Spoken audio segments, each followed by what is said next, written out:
W239BF Rochester, the sports leader. 95.7 FM and AM 950. The Fan, Rochester, an Odyssey sports station. The Sports Bar with Danger and Battaglia. Many different ways to analyze the schedule and predictors for win totals. I would say the theme early is primetime games consecutively. The theme late, 4 o'clock games. Josh Allen, starred in the Bills video. Well, yeah. Mike Danger. Don't worry, I'll watch all 32 teams' schedule release videos so you don't have to, and I'll give you my power rankings. I like that. You like that? You like that? Gene Battaglia. Okay, so it is Arizona, 1 o'clock. Bring in Kyle Murray and the Arizona Cardinals. Arizona's not coming to Buffalo and winning. Checking out the PGA at Valhalla. I got down. Did you get down on any golf? Amongst the big names, maybe DeChambeau, maybe Morikawa, and of course Scotty Scheffler, who's as good as anybody. Tiger Woods making the cut this weekend. The Nuggets and T-Wolves have the NBA playoff stage to themselves tonight. Game 6 in Minnesota. The Colorado Avalanche! I am not cool. I can't spot cool. 95.7 FM and AM 950. The Fan, Rochester. Welcome into the Sports Bar. Danger and Battaglia. Glad you're with us and listening along at 95.7 FM, AM 950. The free-to-download Odyssey app. Your smart device when you ask it to play 95.7 The Fan. Even our video stream on our YouTube channel at The Fan Rochester or twitch.tv/The Fan Rochester. I'm Mike Danger. That's Gene Battaglia. I felt like by the time we got to 8 o'clock last night, we already kind of knew. Yeah, it was like, we already kind of figured it out by the time. Couple of holes to fill. And if you're like me, I was being a dork, and I did watch all 32. Did all you get some 32 help on schedule that, release. Well, of course. My daughters are cool. I am not. So I need their keen eye for them to tell me what's good and what's not. I have my power rankings. I'll present my power rankings. The top. Some of these teams, massive disappointments. Two teams, one copied the other. I don't know who's copying who. For some reason, Kansas City and Houston did the hydraulic press, pushing down their opponents. Yeah. They both did the same video. I'm like, guys, did you not compare notes? Is that the best that we can do? If you're Houston, do you want to be Kansas City that badly that you're going to copy their schedule release video? Not a fan of that. Well, I know you'll get to this. The Bills is like a C+, right? Some people loved it. And I have it ranked higher than that, Gino. Really? I really do. Yeah, look, I mean, let's just put it this way. You can tell that Josh Allen has been around theatrical people for a period of his life now. He's been around his act. Haley is rubbing off on Josh. Josh has some chops. Well, his head coach was a theater minor, too. Forgot about that. Yeah. That factors into it as well. Josh has some chops. Loved the performance. Loved it. But I'm not going to tell you exactly where we have it. Okay, did the Dolphins make it? Because, look, if you're just going to go for, hey, here's 15 seconds, you want a quick laugh? Sure. I mean, it was different. In the case of brevity, yes, they nailed it. But in the case of the quality of their video, no. In fact, that was one of the worst videos that we watched last night. We were looking for creativity. We were looking for things that grabbed the eye. My daughters were also, oh, that's cute. When they saw that's cute. When I hear that's cute, I'm like, okay, they're really into this. And there was a couple that they're like, oh, that's, there's a couple of laugh out loud moments. There's a couple that they were really into. And there was many that they were like, this is trash. What are they doing? The Jets, trash. The Giants, trash. The Colts, see, garbage. I didn't even watch any of these. Garbage. I saw the Packers. No, wrong. That made me laugh. There were a few laugh out loud moments. We compiled a score of a 4.0, a 2.0 on a scale of 1 to 5. You're actually like doing this like an Olympic judge. Oh, yeah. I took their scores. I'm like, on a scale of 1 to 5, you've got to give me a score for all of them. And, that one scored a 2.0 and a 2.0 for a cumulative of 4.0. Not good enough to be on the podium, Gino. Did not crack the top 10. See, like, who is the audience toward? And that's interesting because I think the Chargers recognize, hey, we're not nobody in our own town even knows who we are. We might as well go for a whole new generation, which over the last 3 years they've done, and they've done nicely. And watch what happens 10 years from now. There will be more Charger fans. So along those lines, I can see your daughter saying, who's this guy, Don Mikowski, and why would I care? Like, that was funny. There was a lot of cameo appearances that they're like, you have to explain to me. Like, I needed to explain to them. The bowler one, the Browns one. I had to explain some of the cameos and why they were significant. And there were some teams, I think, that put a little bit more effort into their videos than others, obviously. We'll share that here about an hour from now when we do All Drink to That. We've got a great show lined up for you here, and we are going to pick apart that Buffalo Bills schedule with our guests this afternoon, including Nate Geary from WGR. He'll be joining us at 4:25, and we know that Nate's got a keen eye for golf as well. He's also paying attention to what's happening at Valhalla on the PGA Championship underway right now. Yeah, sidebar. It's beautiful out here in Rochester. And every year, until we get an announcement that we're going to get another PGA Championship, or dare I say U.S. Open, I'm just going to point out that the third week in May really isn't all that bad. Do you see any snow out right now? Yeah. I do not. Yeah. It's not. You're right. And they had a delay this morning in Valhalla. Fog delay. Sure. Which I don't know if that was the same band from North Greece that went all the way down to Louisville, but we had some thick fog, man. Last night when I went to bed, I'm like, ooh. That's the thing about fog, though. It could be where you are, I can't see, and then a few miles away, nothing. So yeah. Well, for what it's worth, Scheffler 2 under par right now, chasing Xander Schauffele, who is at 9 under, completed for the. Wow. Yeah. So it's underway. How many? 9 times. It's underway, and we will keep you updated on the PGA Championship in Louisville.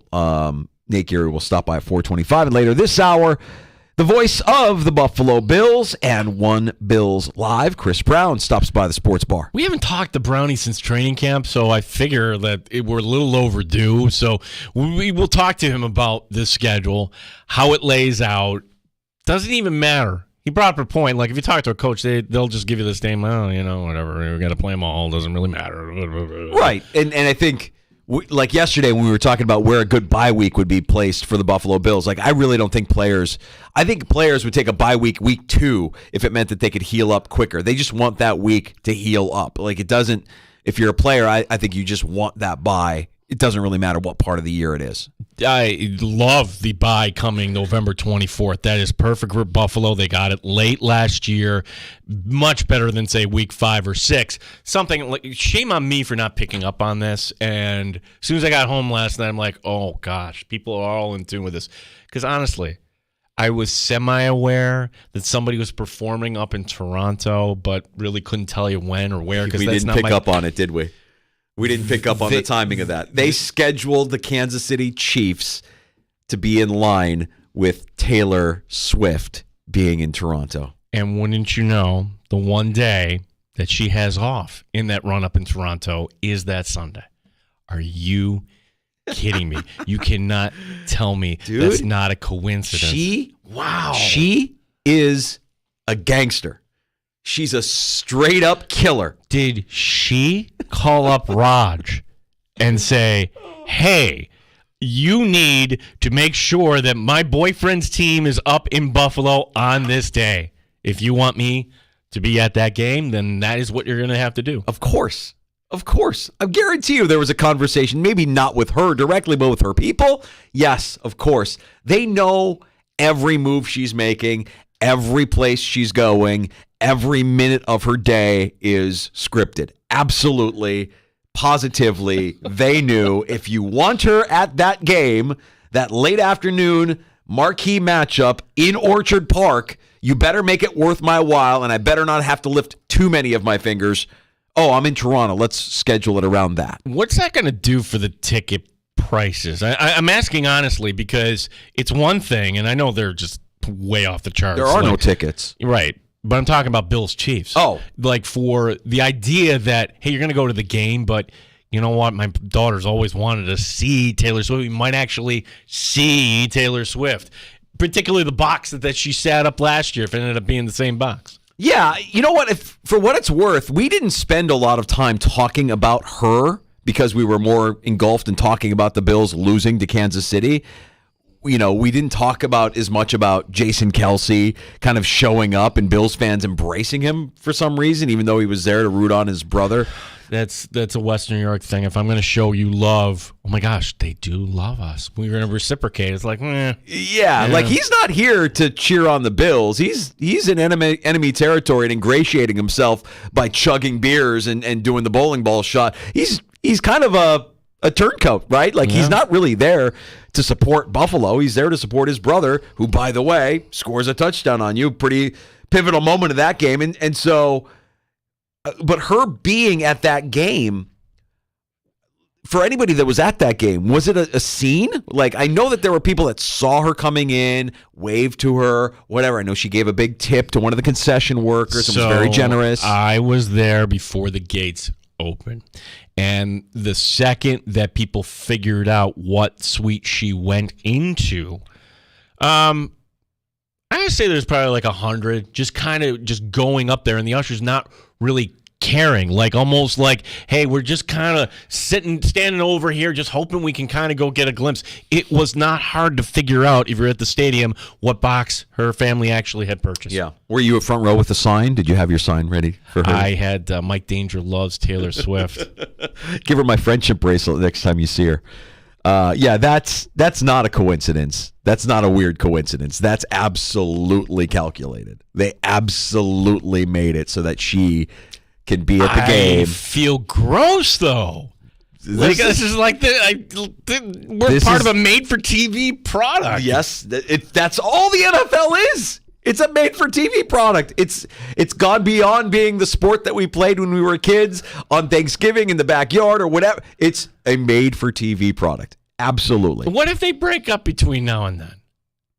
It's a whole off season they got to spend together. Given her past, I think that's a probability, like a high probability. Listen, if they break up, we're in the content business. So is she. That is more content, more things she can pull from. I don't want to get too deep into this, but was it you that told me that the Swifties are going after Harrison Butker? Yes. I know that Harrison Butker said some things that might be unpopular with some people, but the Swifties took exceptional offense to it? Yeah, the Swifties went into their army there, and there are a few petitions that are online asking for the Chiefs to do whatever, and it's one of those stories like, all right, really, does this have anything to do with sports? And I'll say maybe, in this sense. He's a freaking kicker. He's a good kicker, though. He's a good kicker, but here's what happens to all kickers. Sooner or later, they're going to go through a cold spurt. So if he doubles down on all this stuff and he's bringing all this other sort of attention, like, you're a kicker. We can find other kickers. I haven't been paying attention. Has he been active since he gave that speech at the university, the commencement speech? Has he like doubled down, or has he? Not to my knowledge. No. So I think you can just let this blow over. I think this blows over. No. You can't tell women to be vocational and on the kitchen. Wrong. I'm not talking about what he said, Gino. I'm saying this whole thing, I think in time, it will blow over. Again, I wasn't saying that. Again, it's not wrong. I don't think it blows over. I think that once the Swifties and everybody else, once they sink your teeth into, they're not going to be happy until something happens. You think they're that powerful that they would force Andy Reid's enlarged hand the NFL to cut his kicker, his NFL Super Bowl winning kicker? The NFL had to come out with a statement. What did they say? I didn't even see this. Oh, my God. I didn't realize it went this deep. Well, it's one of those stories that, is this football or is this something else? Well, if he gets cut, if a good kicker gets cut for something he said at a commencement speech, which, by the way, I saw it, I'm like, well, it seems like it was taken with a fairly positive review. Everybody there seemed to love it. He was talking to an audience that what he said, it didn't offend that audience. The audience he was talking to, religious university, right? Huge round, thunderous applause at what he was saying. So, I know it's not everybody that's going to agree with what he had to say, but he's going to lose his job because he said that? That would be shocking to me. It would be shocking to me if he lost his job for saying what he said. NFL statement on Harrison Butker. Well, there was so much wrong with what he said, but I'm not, you and I are... yeah, I'd have to kind of look this up. Okay. So. All right. Well, back to the schedule. And yes, the Chiefs, on Sunday, November 17th in the late afternoon window on CBS, and you can probably expect that the Swifties will be there. And for what it's worth, tickets for that game are, I think, a little bit higher priced right now than the rest of the Buffalo Bills' home schedule, including some of the primetime games. So, and speaking of those primetime games, you've got a few of them, obviously, with 3 primetime games in the first 4 weeks. His views are not those of the NFL as an organization. The NFL is steadfast in our commitment to inclusion, which only makes our league stronger. That's the entirety of their statement. That's it. Okay, he's fine. The NFL put out a statement. What else? He's fine. He'll be fine. Well, this is Cole Beasley on steroids, basically. Right. You know, yes, because it's some, yes. But we might have different opinions on this. I'd be shocked if they moved on from him. I would be shocked. If the Swifties have that much power, I mean, we're all doomed. We won't be on the air much longer then, Gino, because they'll find out about what I did. And, it will be bad for all of us. So back to the schedule. And game by game, as it was getting rolled out, Gino, we knew the opponents going in. We always say when the schedule comes out, it's not really who you play, but when you play them, right? Knowing what we know and now knowing the entirety of the schedule, where do you go with the Bills? What do you see first glance? How many wins? Is Vegas on the money with 10.5? I think we were right on the money with 10.5. And I going into this, I thought 10-7. And I'm not doing the Howard Simon picking this and picking that, because if I just look at this in segments, are the Bills going to go 2-0? Look, Miami, early season, a little more rested.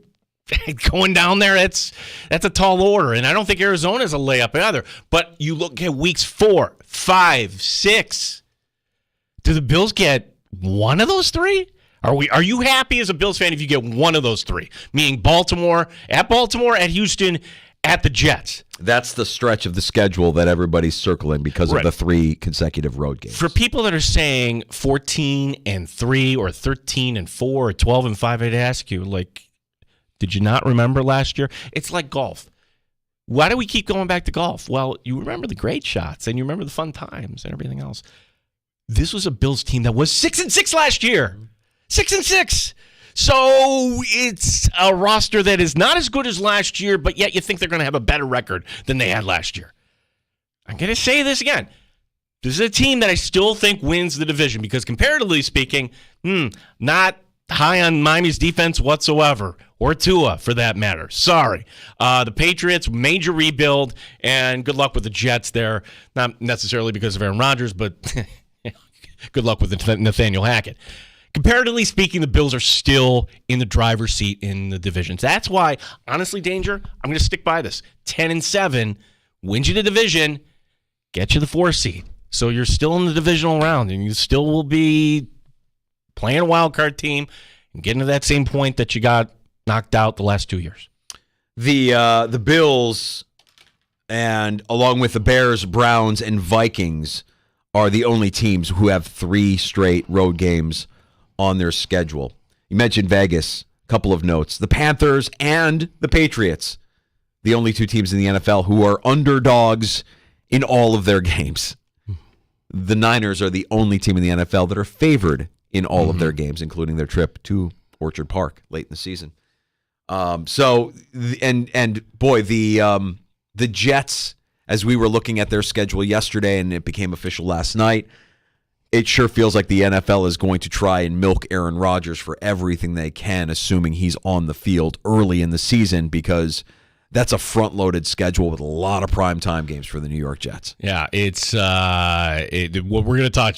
Maybe it's tomorrow, maybe it's next week. We'll talk to Dan Leberfeld from Jets Confidential. But the idea that the Jets are getting front-loaded like this, and I know a lot of Jet fans are not happy with this schedule, and it doesn't seem like the league is doing the Jets any favors sending him to San Francisco week 1. Normally the quarterback, you want to kind of prop him up and get him going there. I thought that might have been kind of the play. Where is this Jets team when Buffalo goes in on October 14th? That could be one of the questions we can ask Chris Brown, because are we already starting to see cracks with the Jets at that point? Or are the Jets a game above 500, and this is a game that could, potentially mean who has first place in the division? I could easily see that being the case. The Bills did make a roster move today as well. They moved on from wide receiver Quintez Cephas in favor of safety D. Delaney. Now, Delaney spent the last 3 seasons in Tampa. He appeared in 49 games. He made 5 starts, 71 tackles, 3 interceptions in those contests. Cephas, you'll remember, signed with the Bills this offseason late in April after he was reinstated from the NFL for a suspension that kept him off the field in Detroit last season. I guess the Bills thought he'd be a gamble to keep on the roster. I'm not proud of myself. That was quick, wasn't it? Like, how does that phone call go with Brandon Beane? Yeah, Quinn is, we want to wish you luck there. Like, what did he do at all? Nothing. Yeah. Did he even come to Buffalo? Did he even get an apartment? An absolute flyer. Yeah. I mean, look, they got to be at 90, in this case 91 because you have the international player. But, there's nothing saying that the Bills or another team can't pick up the phone if they need that wide receiver. But I think right now with what the Bills have done the last couple of weeks, they're good. They got enough bodies in that room. It is like there is so much out there in the wide receiver room for Buffalo. Chris Brown is the voice of the Buffalo Bills and the host of One Bills Live here on the Fan Rochester every day from 1 until 3. And he'll join us next. We'll get his thoughts on the Bills offseason, his thoughts on yesterday's schedule release. That's coming up next, along with your calls at 866-4FAN, 585-866-4326. You're listening to The Sports Bar with Danger and Battaglia. On 95.7 FM and AM 950, The Fan Rochester. The NBA playoffs have tipped off, and it's not too late for you to get in on the action with FanDuel. Mike Danger for FanDuel Sportsbook, the official partner of 95.7 The Fan. Right now, new customers get $150 in bonus bets with any winning $5 bet. That's $150 that you can use on same-game parlays, live bets, championship futures, and so much more. Give it a shot tonight with the Timberwolves hosting the champion Nuggets. There's no better place, the defending champion Nuggets, there's no better place to bet all the playoff action than on America's #1 sportsbook. Just go to FanDuel.com/Mike to get started. FanDuel.com/Mike, M-I-K-E. FanDuel, official sports betting partner of the NBA. 21 plus and physically present in New York. First online real money wager only. $10 first deposit required. Bonus issued is non-withdrawable bonus bets which expire 7 days after receipt. For help with a gambling problem, call 1-877-8-HOPE-NY or text HOPE-NY 467-369. Odyssey has sports for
The beer is cold and the wings are hot. You're in the sports bar with Danger and Battaglia on the Sports Leader, 95.7 FM and AM 950 The Fan, Rochester. Talk some Buffalo Bills with the voice of the Bills. You hear him on One Bills Live with Steve Tasker here on The Fan from 1 to 3. Haven't talked to Chris Brown since St. John Fisher University in training camp last year. Brownie, it's good to have you on with us.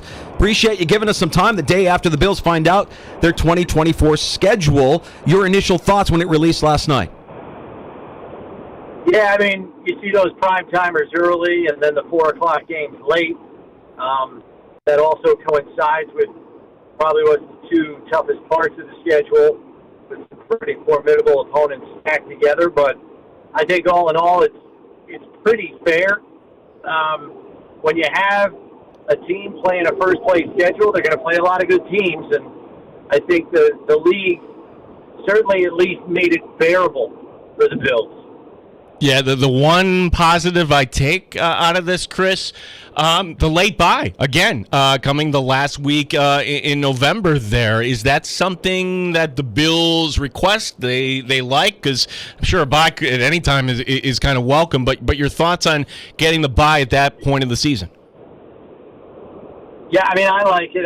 Talking to a lot of the players last year when it was in Week 13, which is the latest they've ever had a bye, they liked it too because they really felt it kind of let them regroup and get ready for a stretch run where they were in must-win mode. So the timing worked out, for where they were at the time, which was 6-6. And then they got a week off and got a chance to regroup and gave Joe Brady an extra week to really get his feet under him after taking over the offense midstream in Week 9. So, yeah, I mean, I think Week 12 is a good place.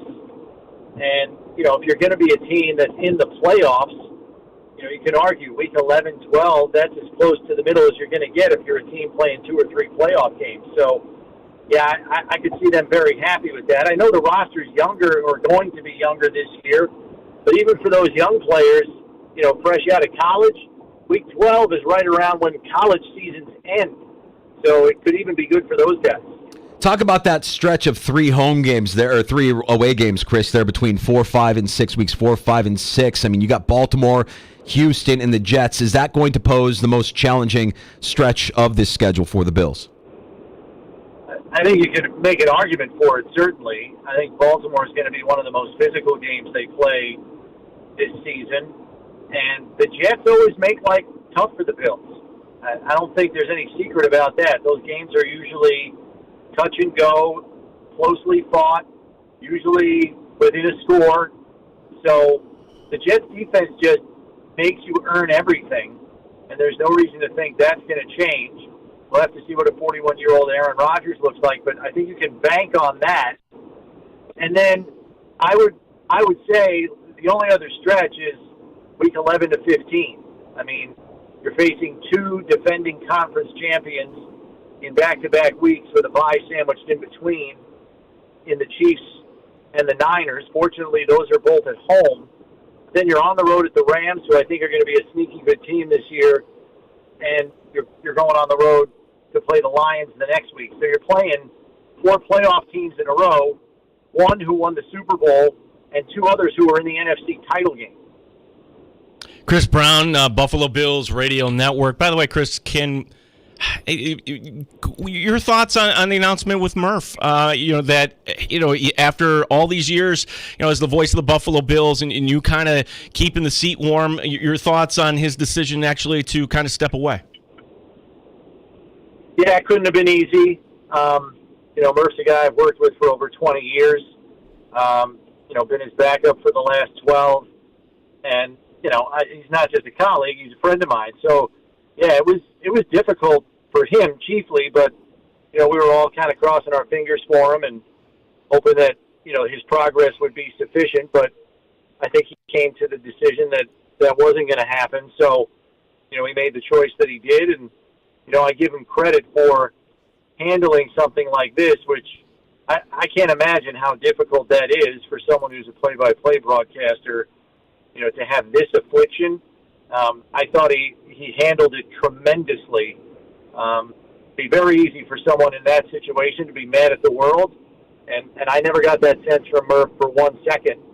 So I give him a lot of credit for handling it the way that he did. And Chris, as we look to the horizon, we see OTAs, we see camp again at St. John Fisher University. I wanted to have you kind of give your thoughts on this offseason so far, because I think a lot of fans can look at some of the moves that the Bills have made, scratch their head a little bit and say, are we better off now than we were last year at this time? You mentioned this team is going to be younger this year. What are your thoughts on some of the moves made by the organization here this offseason? I like some of the free agent moves they made. I really like the fact that they very quietly pick up Lyle Collins to essentially be the swing tackle for this football team. And that guy's a 7-year starter in the league. I mean, that's an unbelievable acquisition that's kind of just gone by the board. I really like Mike Edwards in the free agent market. They were able to land him, and I think he's the odds-on favorite to be the starting free safety when the season starts. So those are two of the moves that I probably like the most of their free agent acquisitions. And then to parlay, the two trades down in round one into 3 day 2 picks, where Brandon Beane clearly stated they saw the best value in the draft. I mean, he pretty much confirmed after night 2 that they had more grades for players in the second round than they did in the first round. So it was evident to me that the Bills as an organization felt the meat and potatoes and the value of this draft was truly on day 2. So instead of having 1 pick on day 2, he parlays those trades into having 3, still gets the receiver that he wanted all along, and adds, a safety with starting caliber potential in Cole Bishop, and a guy that Brandon Beane is clearly very impressed by in Dwayne Carter, the defensive tackle out of Kentucky. The one thing that he said that, an hour after he drafted him was that Dwayne Carter is a full-grown adult. He's got great football bloodlines, and he's got grandfather that played major college football, and, his dad did as well. And then on top of that, I was getting Kyle Williams vibes from Dwayne Carter, and one of the main reasons why is because Brandon Beane, an hour after he drafted him, basically said, this is a guy who has got such a high football IQ, I could see him calling pass rush on the field for us. And the last guy to do that for the Bills on a down-in, down-out basis in passing situations was Kyle Williams. This kid hasn't played a down in the NFL, and he's talking about him like that. I was blown away by that comment. So very encouraged. Yeah, Chris Brown, affectionately we call him Brownie here in the sports bar, as talking some Buffalo Bills off season. As Chris, you had Sean McDermott on the show today, and you asked him how the coordinators were coming, and I'll ask you this question because that's something that is new this year too. Sure, Joe Brady got his feet wet last year, but now he has a whole off season, and Babich now stepping in. In what ways could we see the offense and the defense perhaps evolve here, or maybe not? Do you see things going status quo? Yeah, I got to believe that with a full off season, Joe Brady is more eager to make more changes in the image of what he thinks this should be. I don't know about you guys, but I kind of felt like, to a certain extent, the offense was an exercise in triage. He was triaging the offense, getting to the end of the season and just trying to win football games. I think with a full off season, he'll have a better opportunity to kind of really put his stamp on what he thinks this offense should be doing in terms of its bread and butter, go-to plays, gotta-have-it plays, and where does the running game factor into that? I think these are all questions that'll be answered in time. There's no way for us to have the crystal ball and see it clearly, but I think it'll be more diversified with the time he has this whole offseason. And then as for Babich, he was a hot young candidate when he walked in the door as the secondary coach, 7 years ago. Now here he is at age 40 as a defensive coordinator. It's going to be very interesting to see, but is he going to be calling the plays? I think that's a decision that Sean McDermott's going to take all the way up to perhaps even the end of the preseason, because I think what he wants to see, even though he's clearly impressed by both men talking to him today on the show, I think he wants to see it before he hands over the keys to the defense. So I think what you're going to see, even in training camp, are a lot of these call-it periods where he's like, all right, Bobby, you got the defense here in this 11-on-11 team session. Call the defense. And he's going to put him in 2-minute situations. Call the defense. In preseason, you're calling the defense today. And those are going to be the litmus tests for whether Sean McDermott feels that Bobby Babich is ready to run the show on that side of the ball. So it's going to be – I think it's going to be a process, and quite literally how Babich does in the eyes of Sean McDermott is going to determine whether he gets the keys to that side of the ball. You use the word triage to describe the offense, Chris, and I think that you could use the same to describe the defense, especially at the end of the season. Having A.J. Klein playing meaningful snaps in a playoff game probably wasn't written up in the game plan, wasn't an ideal scenario. So I guess just looking at the defense overall and knowing that we might get a little bit of relief here after June 1st, do you think they're done? We saw the Bills pick up Leonard Floyd late last offseason before coming to training camp, and he was a big piece of that Bills defense, very productive. Do you think they're going to make another move here soon? Yeah, I mean, I'm not expecting anything seismic. I think much of that money is going to be needed to sign their draft class. I know they don't have a first-round pick, but Coleman at pick 33 is practically a first-round pick.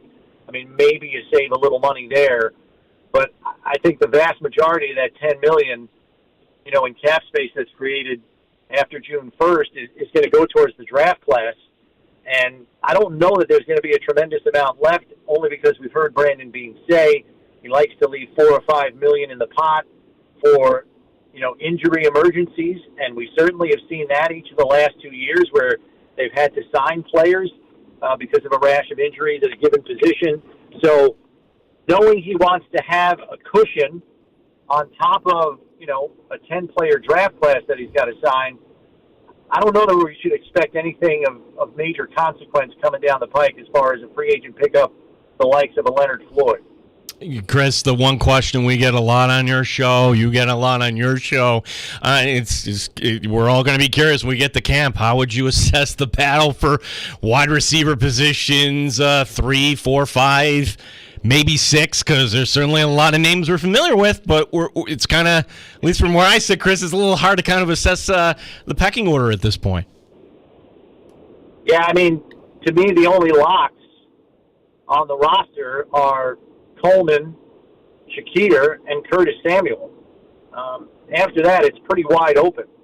I mean, I think Mac Hollins probably has a good chance of, nailing down a spot too, but I don't think it's in stone.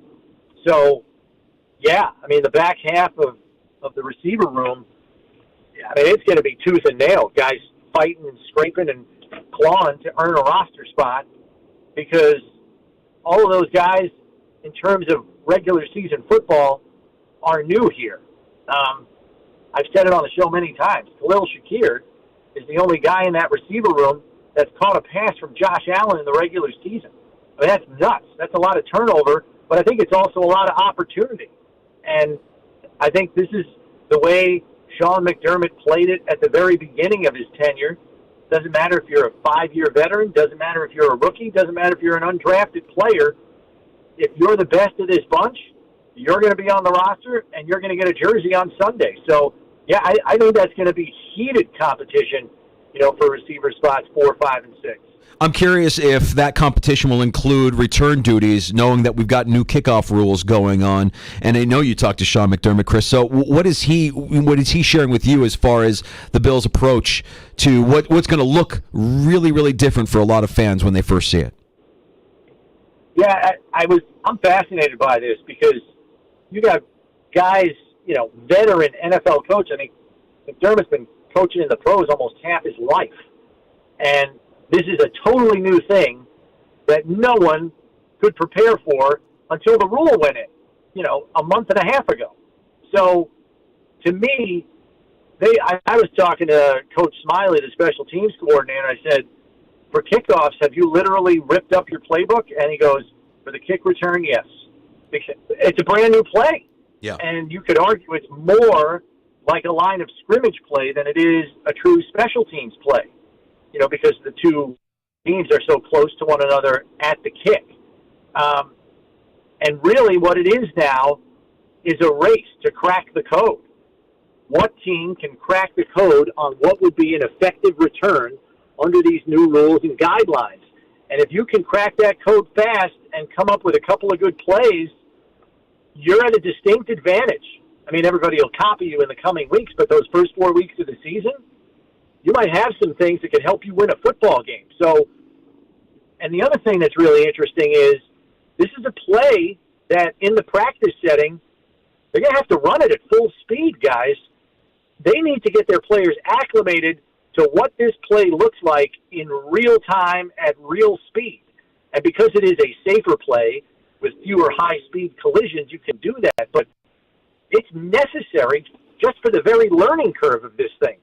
Nobody did it in college. Nobody's done it in the pros here unless you have a guy on your roster that played last year in the XFL. So it really is uncharted territory. Yeah, I'm just curious, Chris, as far as who might be the candidates actually to return these kickoffs, because, well, you had this great call in Week 18, Deontay Hardy. Hardy's not here anymore. Like, that would have been a guy nice to have. So is it maybe it's KJ Hamler? Is it somebody else? How would you assess that kind of competition as far as what now is a very important position, the kickoff returner? Yeah, and, who have we seen typically, in recent years? It's been the smaller jitterbug-type players, but I don't know if that type of player works now for the kick return. There's considerably less space, and so with things getting condensed and presumably with kickers trying to hang it up in the air as high as they can to allow that space to condense even further, you may need a thicker player, taking those kicks back, someone who could break a tackle or two, not some guy who goes 175 pounds and goes down on first contact that you're hoping can just elude everybody. So even the type of players you're going to line up on special teams is different. You might, because the players are right 5 yards away from each other, maybe there are defensive ends, athletic 260-pound defensive ends out there. Maybe you have bigger linebackers, maybe you have more linebackers than corners and safeties out there because they don't have to run 40 yards. They've got to run 20. So I think from who the return man is to who you have covering these kicks, it's really going to be completely different from anything we're used to seeing in the past. Chris, we heard some news from the Bills earlier this week that feels unprecedented, and it might be revolutionary. I'm kind of curious as to why more teams haven't thought this way. In the hiring of John Perry as their officiating liaison, what do we know about Perry's role? What will he assist the Bills in doing? And if Perry can be hired by the Bills, what's to stop other teams from doing likewise?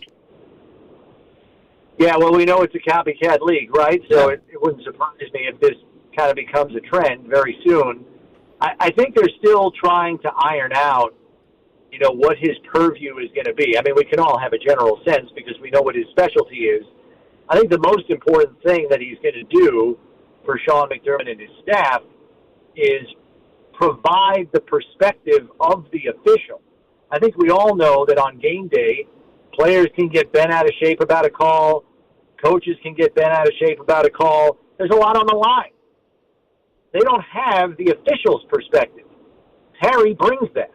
And so they might be hot under the collar and say, we got to challenge this. This is ridiculous. And he could say, well, hold on a second. In this particular situation, that really doesn't apply because of A, B, and C. So a guy that's been a head official for more than 20 years and knows the rule book backwards and forwards and has been in those very situations that they're going to be assessing from the sideline, that's an unusual amount of expertise that he provides the Bills in the moment on game day. And I think also he's going to help them leading up to game day as well, knowing how to take the greatest advantage of what the rules are. I talk to Steve all the time. He used to talk to officials every game day and talk about what they're looking for on kickoffs and what are you looking for on punt returns. And he would use that information to his own advantage.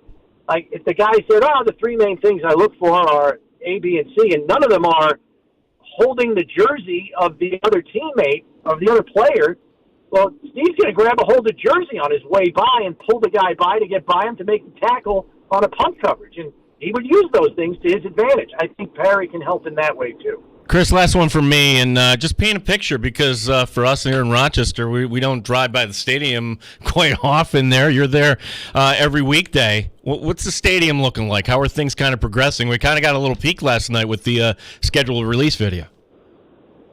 Yeah, so I would say probably in the last 3 months, it now has an above-ground profile. You know, for the first almost 7-8 months, it was digging the hole. Now you have the start of a stadium skeleton going up. You can see the seats for the sections coming in. And what I mean by that is we're talking steel structure here, guys. We're not pouring cement. We're not putting in the seats and the chair backs that you're going to be sitting in. It's very steel structure oriented. But, yeah, they got 3 cranes going at once all day, you know, laying the girders, stacking the girders. And, you know, you've got a profile of probably about close to half of the circumference of the steel structure. So it's coming along. We saw that schedule release video, Chris. I don't know. I mean, maybe the next time you talk to Josh, you can find out who his acting coach is. I feel like he's got some chops. It does come surprisingly natural to him. So, yeah, he's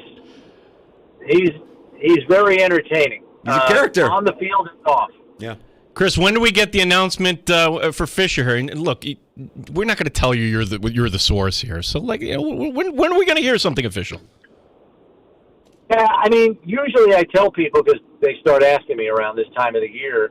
Usually, if you go about 2 weeks back on the calendar from the first preseason game, you can get in the ballpark of when camp is going to open. So that would be the guideline I would give you guys. And what is the first game? August 10th, I think? Yep. So just work 14 days back from there, and you'll be pretty close to, you know, the first day when, you know, players are out there. The report day might be a day or two earlier, but that's generally the way it works. Chris, appreciate you giving us time this afternoon, man. Love the work that you and Tasker are doing every day on One Bills Live and, of course, on game days as well. Let's talk again soon. We'll look forward to seeing you this summer at Fisher. All right, take care, fellas. Be good. You got it. Thanks, Chris. Here's our buddy Chris Brown, voice of the Buffalo Bills. You hear him on One Bills Live here on The Fan every weekday from 1 until 3. Is this the biggest rule change in our time in the NFL, this new kickoff rule? 2-point conversion? That was big. Yeah. That was big. I think you put it out there with the 2-point yeah. conversion. I think it's going to force teams to, like Brownie just said, Smiley ripped up the playbook, threw it out. It's a brand new play. Everything that we know has to go away. We have to completely change the way we approach this play. And you're going to see teams come up with creative ways to kind of challenge what the rules are on that play.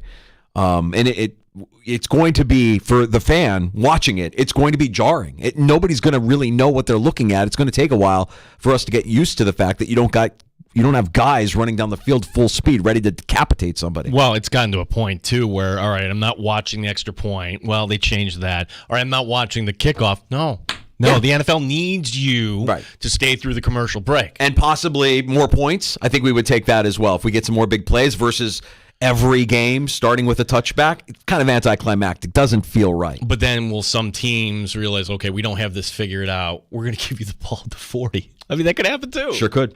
Love Chris Brown. Love that guy. Love that he made some time for us this afternoon. I love also, can I just say this, how he's handled the whole Murph situation.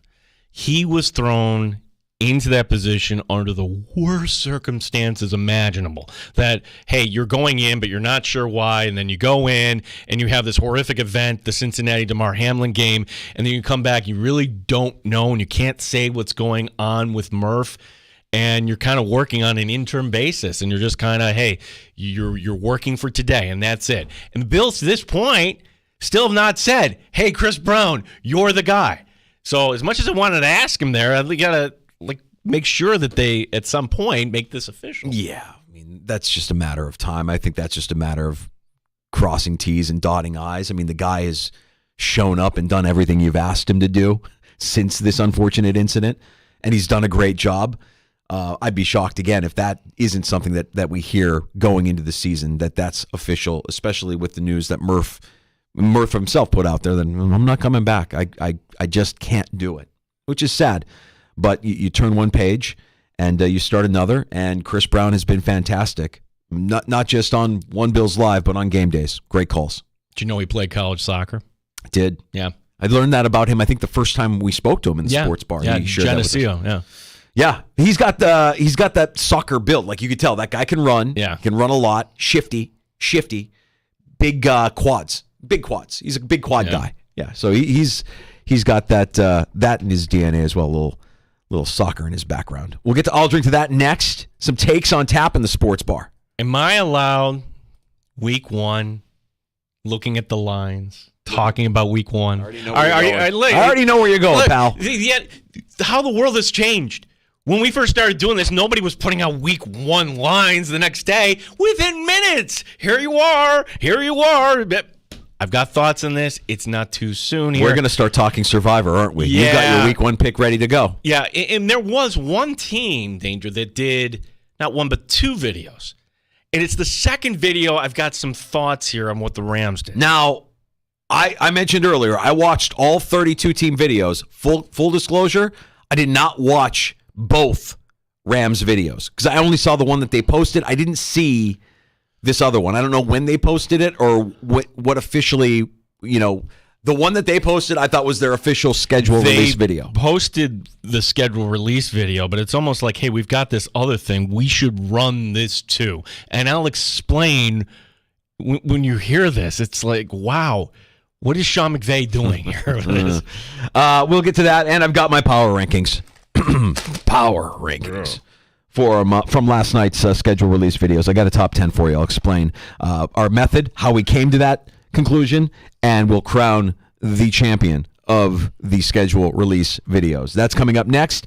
And don't forget Nate Gary stopping by the sports bar here in about a half an hour as well. Your calls are welcome at 866-4326, 585-8664-FAN.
9BF Rochester. The sports leader. 95.7 FM and AM 950. The Fan.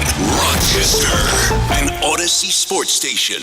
The Fan Rochester Sports Update. Xander Schauffele with a course record 62 PGA Championship. He's your first round leader. A 9-under score. Other notables, Tony Finau is at 6 under in the clubhouse. Rory McIlroy, a good round at 5 under.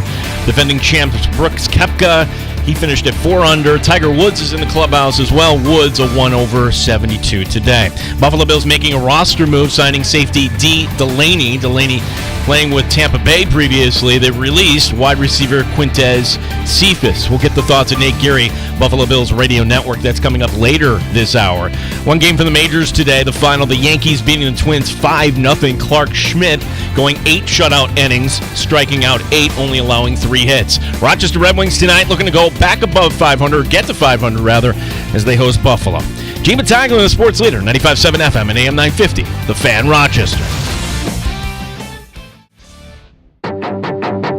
The Sports Bar with Danger and Battaglia. Many different ways to analyze the schedule and predictors for win totals.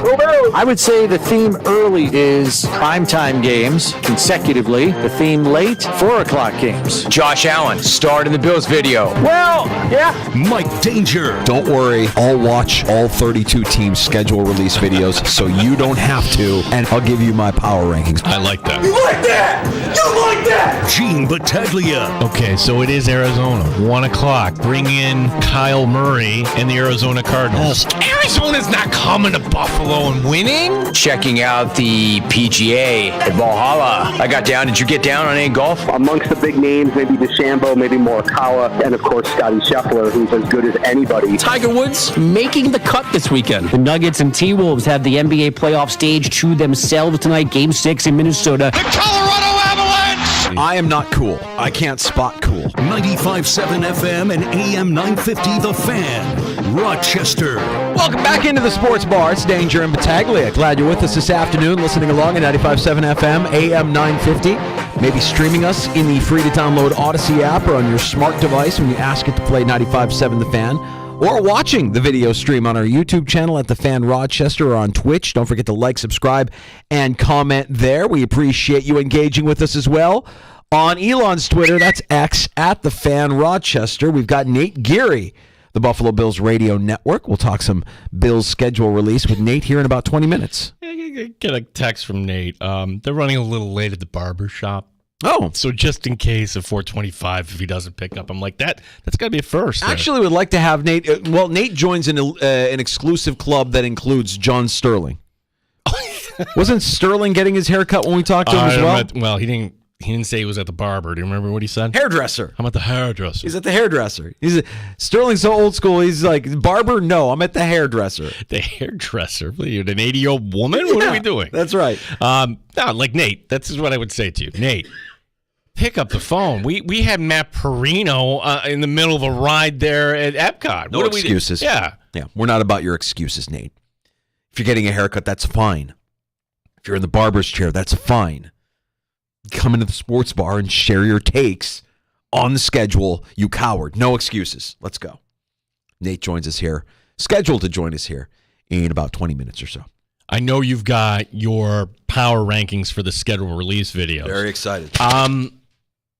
The Rams did 2, and I don't know where the Grand Theft Auto, is that what it was? It was kind of a takeoff on it? It was very Grand Theft Auto-ish, yes. Yeah, like this, cool. It's a Rams, car racing against a Bills car, it was kind of cool. But they actually put out 2. The other one being a trivia kind of event with Sean McVay, and it's very simple. Host on film, McVay on film, and the host asking related questions about each opponent on the Rams schedule. Or, great plays that the Rams have had. For example, hey, Puka Nacua, when he made his first game against the Seahawks, what was that play on the 3rd and 7? And then McVay will be like, oh, well, that was Z-plum, blah, blah, blah, blah, blah. He's able to rattle off these plays. We've known this, that McVay has a photographic memory. Yep. So for all these questions, the 17 games, he went 17 for 17 in the trivia. And the Bills question being, what year did Jim Kelly retire? 1996. That was easy for McVay. McVay really does have this unbelievable memory that if we all had a fraction of it, we'd be doing great. So here's my question. Sean, why are you a football coach? Yeah. Like, if you had that learning capacity, I get the impression that you could have applied yourself to do anything. Doctor, CEO, lawyer, anything. Make more money as a football coach maybe in Los Angeles. I guess maybe have more fun. Doesn't have an office with windows that we learned last night, though, either. I don't know if you saw some of his act on ESPN, but he was having a lot of fun at the idea that he does his calls from this office that he moved into, and he still doesn't have an office with a view. There are no windows in his office. So I don't know. I mean, the guy's got a photographic memory. He's won a Super Bowl. Can we get the guy in office with windows? Is that too much to ask? Go ahead and fire off your Survivor take here, Gino, so because I think that you've got okay. So you sense on your take there with your power rankings. Honestly. Danger, I didn't watch them all. I watched a few. I did it for you. Don't worry. Yeah, you did it. Okay. Yeah, I watched all of them. Me and my daughters watched all of them. My little one tapped out because she had to go to bed for school, but me and my older daughter, we watched all 32, and we have strong opinions on them. Look, it's not too soon to start mulling over week 1 lines. It's not, especially when it comes to Survivor. Start thinking about it. Last night, my goodness, minutes after the week 1 schedule came out, the lines came out. And let me give you the broad strokes here of how we kind of pick Survivor. We don't want divisional games week 1. Right. We don't want to pick a favorite that's less than 5 points, according to the Vegas spread. And there's a bunch of other rules that we'll get to later in September. And really, if I'm just going by our traditional rules, Danger, we already have 3 candidates here. Tell me if any of these jump out at you. The Buffalo Bills at home favored by 7 over Arizona. Okay. Cincinnati is favored by 8.5 over New England. Interesting. How times have changed. Is that in Cincinnati? That is in Cincinnati. Okay. And San Francisco, just barely here, favored by 5.5 on Monday Night Football against the Jets, which, if we were just doing the old Pepsi Challenge, just the blind test there, 5.5 seems low, right? I would have guessed that would have been higher for a team that has reached a Super Bowl and for an offense with New York, or just maybe the public loves themselves some Aaron Rodgers. I'm curious about what San Francisco's defense looks like this year. They've had really strong leadership on the defensive side of the ball, and they've kind of moved away from that when they moved on from Wilkes. Of course, they moved on for D'Amico Ryans, Robert Saleh before that. So I'm curious to see if that defense continues to look as dominant as they've looked in the past. They're talented. But maybe that's part of it. And you can't discount Rodgers. I mean, if you're going to give Rodgers an edge, it's week 1 when he's fully healthy, right? Week 1? Yeah, that is a little surprising. The Cincinnati pick feels too good to be true.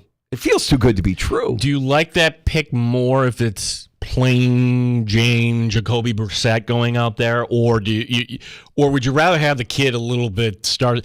Honestly, I'd rather have Jacoby Brissett because you don't know what you're going to get Drake May. I just think that when you look at the two rosters side by side, there's such a difference in talent between Cincinnati and New England that 8.5 feels about right. At home, 8.5. New England probably come out with some spark because it's Mr. Mayo's first game. But I think that, Cincinnati feels like the one right there. But we've gotten burned by the Bengals before. Right, we've gotten burned by the Patriots before, too. Yes. I'm not going to give you my pick today. Okay? No? We have the spring, we have the summer, but trust me when I tell you, when September gets here, we've been doing this long enough. One of these games going to come into clear focus. But I'm going to tell you which one I definitely, of those 3 right now, feel the least comfortable. That's actually Buffalo. I think that's too many points for a team with all that change. And have we thought about how this could look? Because we've been talking about all this talent in the first round with the quarterbacks. It feels like I don't know enough about Marvin Harrison and how that will play out in Arizona. And if we really like Christian Benford, wow, this is really a test here week 1. Yeah, I'm nervous about that as well. I don't feel great about Benford and Douglas being your best options covering some of the speedy young wide receivers that the Bills are going to have to face throughout the course of this season. Then week 2 you go to Miami. Right. And we've seen that movie before as well. Cincinnati right now, if you were to ask me, that feels like the pick. if that's and those are the 3 widest spreads right now. Right now, and everything else is under 5 points. So expect that things will change here, of course, during training camp of the preseason. Injuries happen. It's an almost inevitability that something will shift or move, and we'll get a clearer, more focused picture of what week 1 actually looks like. But it's funny how, boom, within like a half hour, here are the lines, everybody. Yeah. Come on. Ooh, something looks really out of whack. Give us your money now. Yeah, of course. Yeah, Cincinnati against the New England team, that feels like the pick today. And we have, less than 3 months to kind of talk about Survivor here between now and then. I hate to say this. 4. Yeah. Yeah, a little less than 4. Yeah. All right. Last night, schedule release night. You could have watched the schedule release on ESPN. You could have watched it on NFL Network. I did the dirty work and watched all 32 teams' schedule release videos. Now, I watched them with my daughters because they've got an eye for this stuff. They're the ones that'll watch YouTube all the time. I think we should say, like, how do we title your daughter? Social media manager or influencer? Like, she kind of is in this field, correct? She's very impressed. She was very impressed by the work done. And, the editing, slick, everything that was shown. Most of what she saw last night, she's like, wow, that's really, really impressive. So she's into it. My little one has an eye for it as well. She's cool. They both like this kind of stuff. They don't really care or get down with the games as much as I do, obviously. But when I can involve them in something like this and get their opinion on it, I want to get it and add my own 2 cents as well. So I said, we're going to watch all 32. And I want you to rate it on a scale of 1 to 5. And you can pizza review this. You don't have to give me a solid number. You can say this is a 3.2 or this is a 4.4. Whatever you want to give it, and then we'll do it a cumulative score, and we'll rank them from 10 to number 1. So with that in mind, I'm going to give you our top 10 power rankings for the NFL schedule release videos for each individual team. Coming in at number 10, the Denver Broncos. Okay, I did not see this one. I wouldn't have known who this guy is, but as soon as he came on the screen, my daughters screamed like they were at a Taylor Swift concert. Lewis Hamilton is a Formula One driver, and they know him because he was at the Met Gala last week. Oh, Lewis Hamilton trying the food of every opponent of the Denver Broncos was basically the video. And what made me laugh is Lewis Hamilton being offended by grits. He had tried grits, never had them before, was offended. He thought they were so disgusting. Offended by grits. Denver, number 10. Number 9, we're going to go with the Falcons. They did a play on the video game NFL Street. It was just slick. It was slick. It was fun. They got to take some shots at some divisional opponents. And that's what's fun about these two. It gives these teams an opportunity to kind of stuff their divisional opponents in the locker if they really have strong feelings about them. Yeah, like I know some point the Charger one is going to be on your rankings, but for them to put Raider fan in like a clown mask, I mean, that's funny. I'm going to get to that because there's a lot to that one. At number 8, Cincinnati. Cincinnati was cute. They had kids playing football with Bengals mascots. And it was just kind of a feel-good vibe that didn't look like many of the other videos. So Cincinnati comes in number 8. Number 7, are you familiar with the show Is It Cake on Netflix? I am not, no. Is It Cake is a show where they roll out stuff and you have to decide, is it cake? Because a cake looks so real that sometimes the real thing it's actually cake. The Washington Commanders come in at number 7 for Is It Cake? So they did an item from every team and, decided by slicing it, is it cake or is it not cake? Bonus points because when they play the Titans, they had a coffee mug. They squirted some mayonnaise into it and they sliced it. It wasn't a coffee mug. It was cake. Number 6 on the list, really high on what the Panthers did this year. Carolina was fun.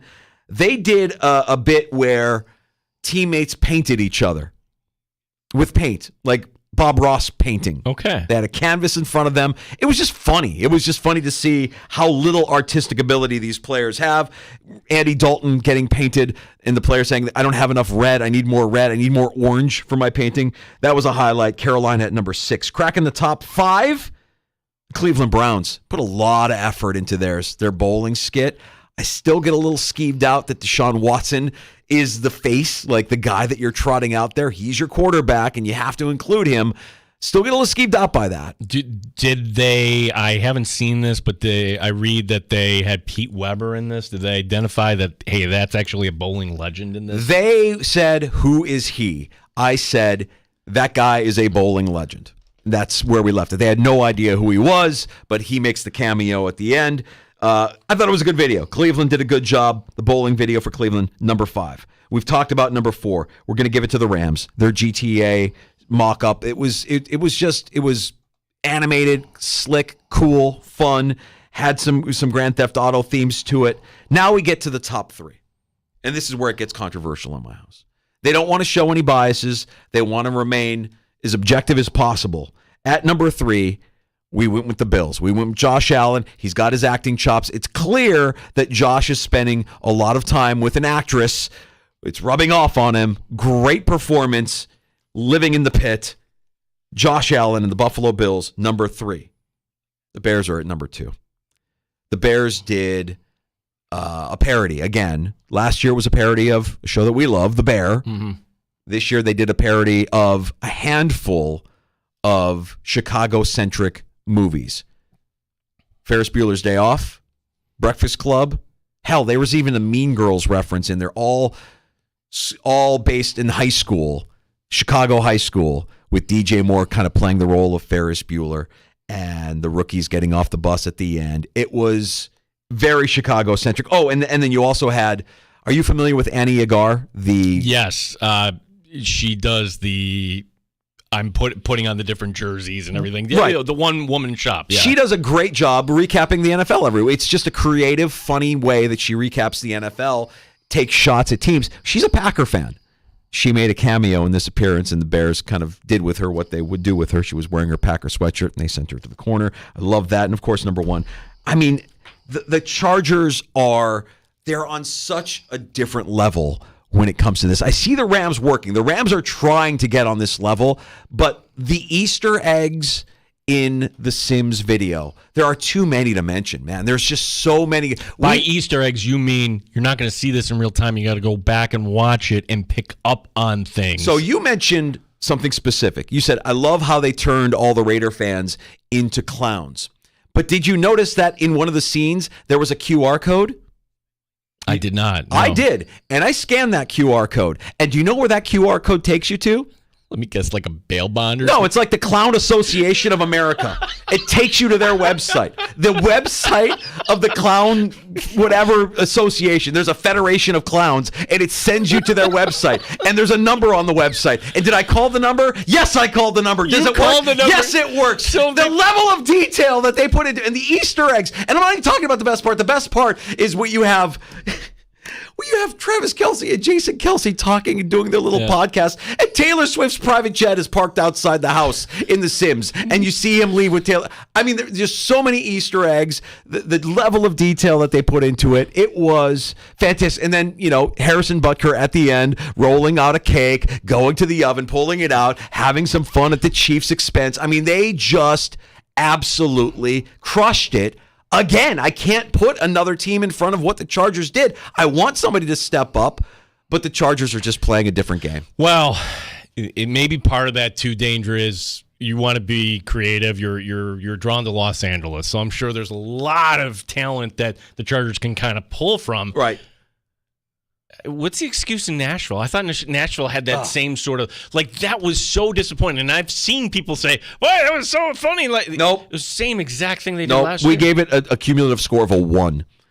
We gave it each a half point. We were so disappointed. I'm sorry. I'm looking at Indianapolis. Indianapolis was the worst video. It was just a mispronunciation of every name. Now, I don't know. Again, I'll say it out loud. I'm not cool. I don't know all the cool TikTok trends or what might be out there. Maybe this is a trend that I'm not aware of. It was just dull. It was dumb. So Indy had the worst, in my opinion, in our opinion. The Titans, we didn't give them much love. 3.5 cumulative score. Just because they ran it back. They just did the same thing again, and it wasn't as good. It just wasn't nearly as funny. So I was expecting more from Tennessee. didn't get it. I thought the Eagles were good. Honorable mention to the Eagles. I think they did a good job using actual fans as if they're in therapy for their fandom and what they think when you see the Rorschach photos, what they when they see the logos of the other teams, what the first thing that comes to their mind. Honorable mention to the Eagles. I thought they did a nice job. So USA Today had their rankings, Danger, and the Giants did like their man on the street. That bombed. Did not work. Terrible. Did not work. The Jets wasn't very good either. No. Apparently Arizona, they did not do much there. They did a street art. So they basically had artists doing spray paint on a wall, and they put the schedule on the wall, and that was that. Yeah. And then second from last, Denver. Lewis Hamilton is a big name, but do we really care to see him try food? No, Not second really. from last. It's all in the eye of the beholder, I guess. I said, and like in fourth from last, and I will admit, I laughed at this, but I'll see, yeah, that's something that you could do like in 2 seconds. The Miami one. Hey, they want to get home the idea that they are fast, and this is going to be the identity of our team. And basically, it's Hill and Waddle, and hey, here we are, and here's our schedule. And it scrolls, and that's it. Right. And the girls were left like, what was that? That was terrible. We want more. Why would they do that? That felt like a cheat code, a way out of doing this video. Did they mention in this article, Gino, did they mention that the Texans and the Chiefs essentially had the same video? Yeah, they put them basically tied. I don't know why they put the Chiefs ahead of the Texans, but it's the same video. It's the same video. The hydraulic press, squishing items. I know that we're in an ASMR, like, is a trend. Like, ooh, that's satisfying to see something get squished by a hydraulic press. Why did both teams do it? I don't understand that at all. So there you go. There's the power. Can you imagine like somebody in the Chiefs like, oh my gosh, they stole from us. Or the other way around. Yeah. Oh, Houston thinks they're clever? Watch what we can do with the hydraulic press. I don't know. Stalling a little bit here as Nate Geary wraps up his haircut. Do you think we get him on the phone next? Listen, live from the barbers, like two guys that are like, I gave up on the hair years ago. And you're trying to make it work, buddy. You keep saying I'm going to come home eventually. I'm here to tell you it ain't happening. I ain't going Scott Van Pelt. It ain't happening. Oh, like I don't want you going Scott somebody else where like you have the hair and then there's like this big old reverse monk thing going on. Maybe I'll go reverse monk. I'll wear it proudly. I'll own it. Whatever it is, I'll own it. Nate Geary. Live from the barber? We'll check in with Nate next, and we'll see what his thoughts are on the NFL schedule release, the Bills schedule specifically.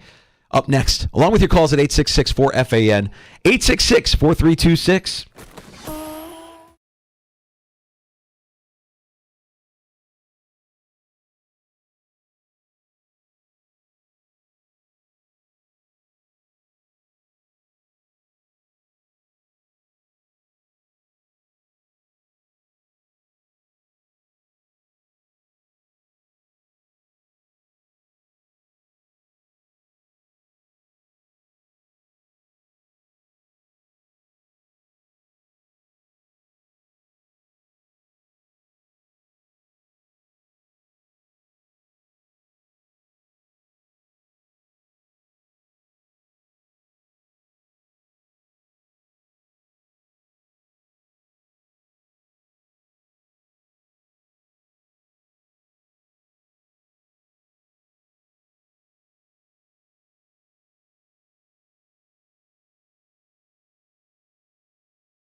Odyssey app. The Fan Rochester Sports Update. Xander Schauffele with a course record 62, 9 under. He is your first-round leader at the PGA Championship down at Valhalla. Rory McIlroy 5 under. Defending champ Brooks Koepka at 4 under. Tiger with a 1 over 72 today. Buffalo Bills making a roster move, signing safety D. Delaney, played with Tampa Bay. They release wide receiver Quintez Cephas.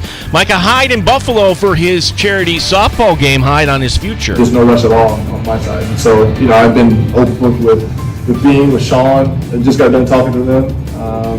And we're all on the same page. It's, I'm 33 years old, man. I want to have a healthy life, and my family's the most important thing to me. We'll talk some Bills next. Nick Geary, Buffalo Bills Radio Network, joining us. The Yankees over the Twins 5-0. Rochester Red Wings tonight hosting Buffalo. Gene Battaglia, the Fan Rochester. They've raised the bar on Rochester Sports Talk. You're in the Sports Bar with Danger and Battaglia on the Sports Leader, 95.7 FM and AM 950 The Fan, Rochester. Now, imagine if you go to the right barber shop, you're just sitting down and you're talking about the Bills anyway. So if he was in the barber's chair, we would have that conversation with Nate Geary. I was hoping that, actually he would do it from the barber shop. Are we high and tight, Nate? How we feeling? You fresh? Always, man. You got the fresh fade on the side, the crop on top. I'm feeling good. Considering, I guess. It's summertime, baby. It's summertime. We got to get you ready. We got the schedule released yesterday, Nate. What were your initial thoughts when you saw it? More 1 p.m. games, yes. Much more than last year. So I was excited to see that. I think an interesting opener, with Arizona. Not necessarily on my radar as a team. I thought the Bills would be necessarily, or the league necessarily would be featuring in a week 1 matchup against the Bills, a rebuilding team, but, they'll have a pretty cool, professional debut with Marvin Harrison Jr., the, all-star and, consensus number 1 wide receiver in last year's draft. So that'll be cool to see his debut with Arizona and, a fully healthy Kyler Murray. So that'll be I think a good, week 1, 1 o'clock. I do like the 1 o'clock home opener. I'll tell you that. And then, the next 2 weeks, I think get really interesting. Thursday night football, against Miami in Miami. So they get to avoid the heat of the daytime in Florida, which I think is a nice little kick for them from the league. And then, week 3, a home Monday night football against the Jacksonville Jaguars. So a really interesting, fun start to the season. You get a little bit of everything, some prime time, some weekday, and obviously the 1 o'clock home opener. It's to me, the start of the schedule stood out to me as being really, I think, pretty good for the Bills and for Bills fans. Yeah, Nate, I would call that Arizona opener dangerous. You have Kyler Murray who can make plays, and you would expect him to be healthy. And the importance of winning that game, because certainly Miami is going to be bringing their best. Jacksonville, you don't know. My question being, when you get to weeks 4, 5, 6, road game against a team that was in the playoffs, and a team, had they had Aaron Rodgers, who knows, and you lost to him last year. So what kind of expectation would you place there going through that kind of part of the schedule? Yeah, listen, when you're winning divisions, you're going to get one of the harder schedules in the league. You're getting other division winners in your non-divisional matchups. So, obviously, too, the AFC East at large is gotten better. And obviously, we don't know what New England's going to look like yet with a rookie quarterback. But, I think with Aaron Rodgers coming back, some of the moves they've made, Hassan Reddick, I think was a really good move for the New York Jets, getting him in and getting a premier edge rusher for that defense to pair with, obviously, the 2 really good corners of DJ Reed and Sauce Gardner. But generally speaking, to me, the meat part of the schedule definitely gets difficult. And, listen, the Ravens, I think, are going to be a really tough matchup. I think that, just looking from having to play on the road as much as they did early in the season, or at least in the middle part of the season, getting New England 2 of the last 3 weeks of the year, I think is a really nice pull for the Bills, because it gives them almost this out within the schedule to, if you struggle like you did last year in the middle of part of your schedule, find yourself on the outside looking in. You feel like you could go on a run towards the end of the season. And I think they're the schedule's set up a little bit like it did last year with, I think opportunities to make back, a bad loss in the early part or middle part of the schedule. All right, so what is that landmine on this schedule for you, Nate? Because last year I don't think anybody would have saw Denver as the team that was going to come in and sneak a win away from the Buffalo Bills in prime time. Is there one that you see on this schedule where you're like, it feels like they should win that one, but that might be a tricky one? Yeah, I think there's a couple. And we just talked about Arizona. Arizona could absolutely be that game. And, listen, the Seahawks, do we look at them and say that they're a good team or they're a bad team? I don't know. They're kind of just like one of those teams in the middle. If they get some decent quarterback play this year, they'd be a good team. That's going to be on the road, 4 o'clock in Seattle in October, the end of October. But I look at a couple of ones, and I think maybe the one I look at most is the Colts, because I just don't know what the Colts are going to be with Anthony Richardson if he stays healthy. He could be one of these, basically it's going to be his rookie season all over again. He only played a couple of games before the injury last year. In those games, he flashed. And their trio at wide receiver, I really like now with A.D. Mitchell and Josh Downs from last year in the draft, who I really liked from North Carolina. I really liked for the Bills as their, primary slot guy. And obviously, Michael Pittman Jr. is a premier, outside wide receiver, ex-receiver in the NFL. So that Indy game to me, could be one of those where you look at and say, all right, we feel like we should go in and win this game. But it would not surprise me at all if they're a threat in that division towards the end of the year. That's why, I think if you're Houston, you looked at Indy, you looked at some of the things that have been done in the division. We don't know what Tennessee's going to be. That's another team too. Like in Tennessee, you just don't know what that AFC West is going to look like. Or is it the West? Yeah, is it the West or the South? Sorry, the AFC South. You don't exactly know what that division is going to look like. So, the Titans at home, October 20th, I think, right, that could be a team where you feel like that one you got to have. And who knows what Will Levis is playing like by the time October rolls around. They've got a good trio of wide receivers as well. They just signed Tyler Boyd. So, yeah, it's those AFC South teams. You never know what you're going to get with them. And obviously Arizona's coming off the number one pick. I think there's a lot of pressure for them to start 1-0 at home at a 1 o'clock game. So those are sort of the teams I'm looking at as maybe be cautiously, be optimistic, feel like you should win those games, but man, don't go sleepwalking into any of those games. Nate, did the NFL really cherry pick the Bills-Chiefs matchup just to make sure Taylor Swift on her off day could cross over the border? Would it surprise you? Doesn't surprise me. I just my whole world has to revolve around Taylor Swift to the point where, hey, we're going to put the game here. Hey, I think that Taylor Swift has probably made the league several $100 million in new revenue. They're streaming on Netflix. The NFL has never been a more popular sport than it is right now. She's a pop culture, goddess. I think that the league would probably be smart to try to make that an event where, obviously it's a 4 o'clock game, right? It's not even prime time. But it's going to be in the prime time window. It's going to be in the national window. Romo and Nance, and of course, he is going to be in the stands. A nice hour and a half drive down the QEW, and 100%. I'm sure the league looked at it, saw the opportunity to make sure she was in the stands, and I'm sure the league loves it when she's at games. I know you got the miserable curmudgeons that are all upset that they show her for 5 seconds on a broadcast, but she does really. I think she's done a lot for the game in the NFL in the last 8 to 10 months. Popularity and opening up new markets for the league. I think they'd be wise to make sure that they're at least semi-accommodating to make sure that she can be there and they can reap the benefits. Back to that week 1 matchup, and for that matter, let's talk about week 2 as well. We have a feeling that we'll have a healthy Tyreek Hill and Waddle. We don't know what Marvin Harrison Jr. is going to look like in the NFL, but we have a sense that he's going to be pretty good. Do the Bills have enough at corner to match up against some of these younger, speedier wide receivers that they're going to face this season?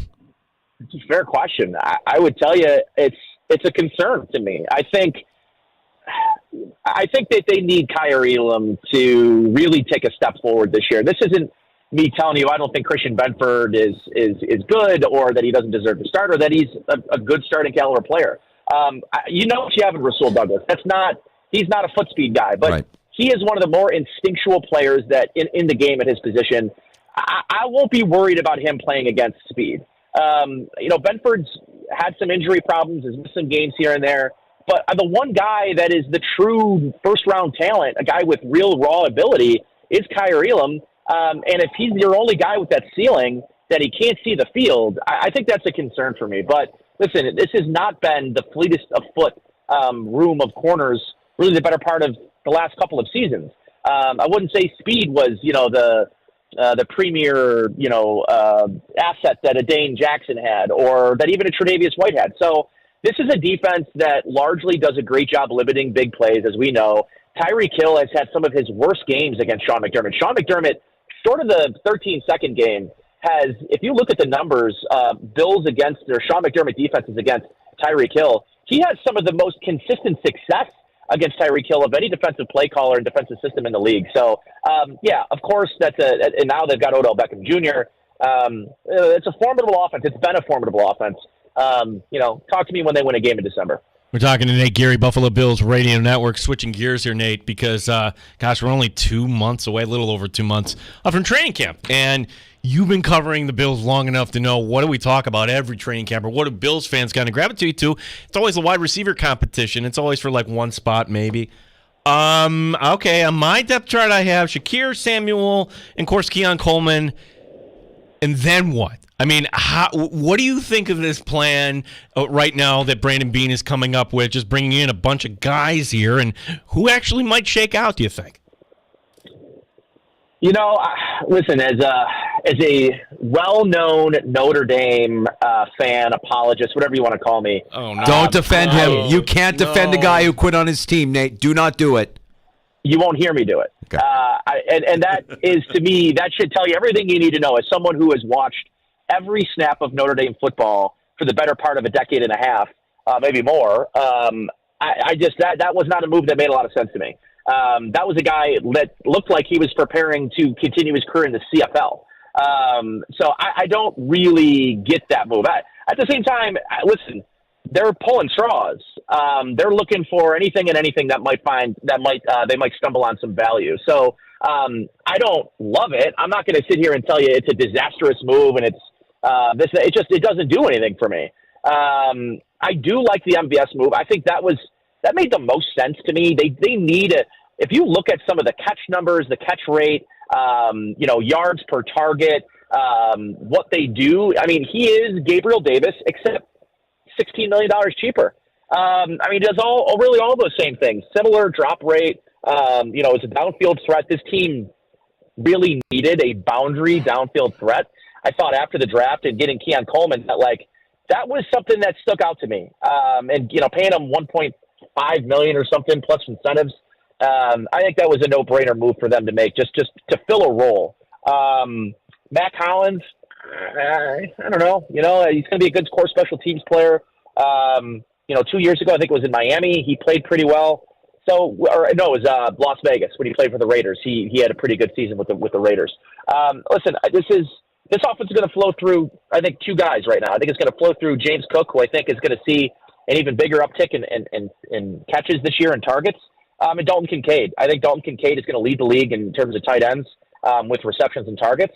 And then you look at a guy like Khalil Shakir and Curtis Samuel. And those are going to be your bell cows at the wide receiver room. So find some guys that can play some specialty roles and hope that you can get by and get to next year, still remain competitive, still find yourself, playing meaningful games going into January, and then really address the room when you get a whole bunch of, free, a whole bunch of money available to you next year in both free agency. And by the way, maybe one of the best collections of free agent wide receivers we've seen in a long time, hitting the docket next year. So, go ahead.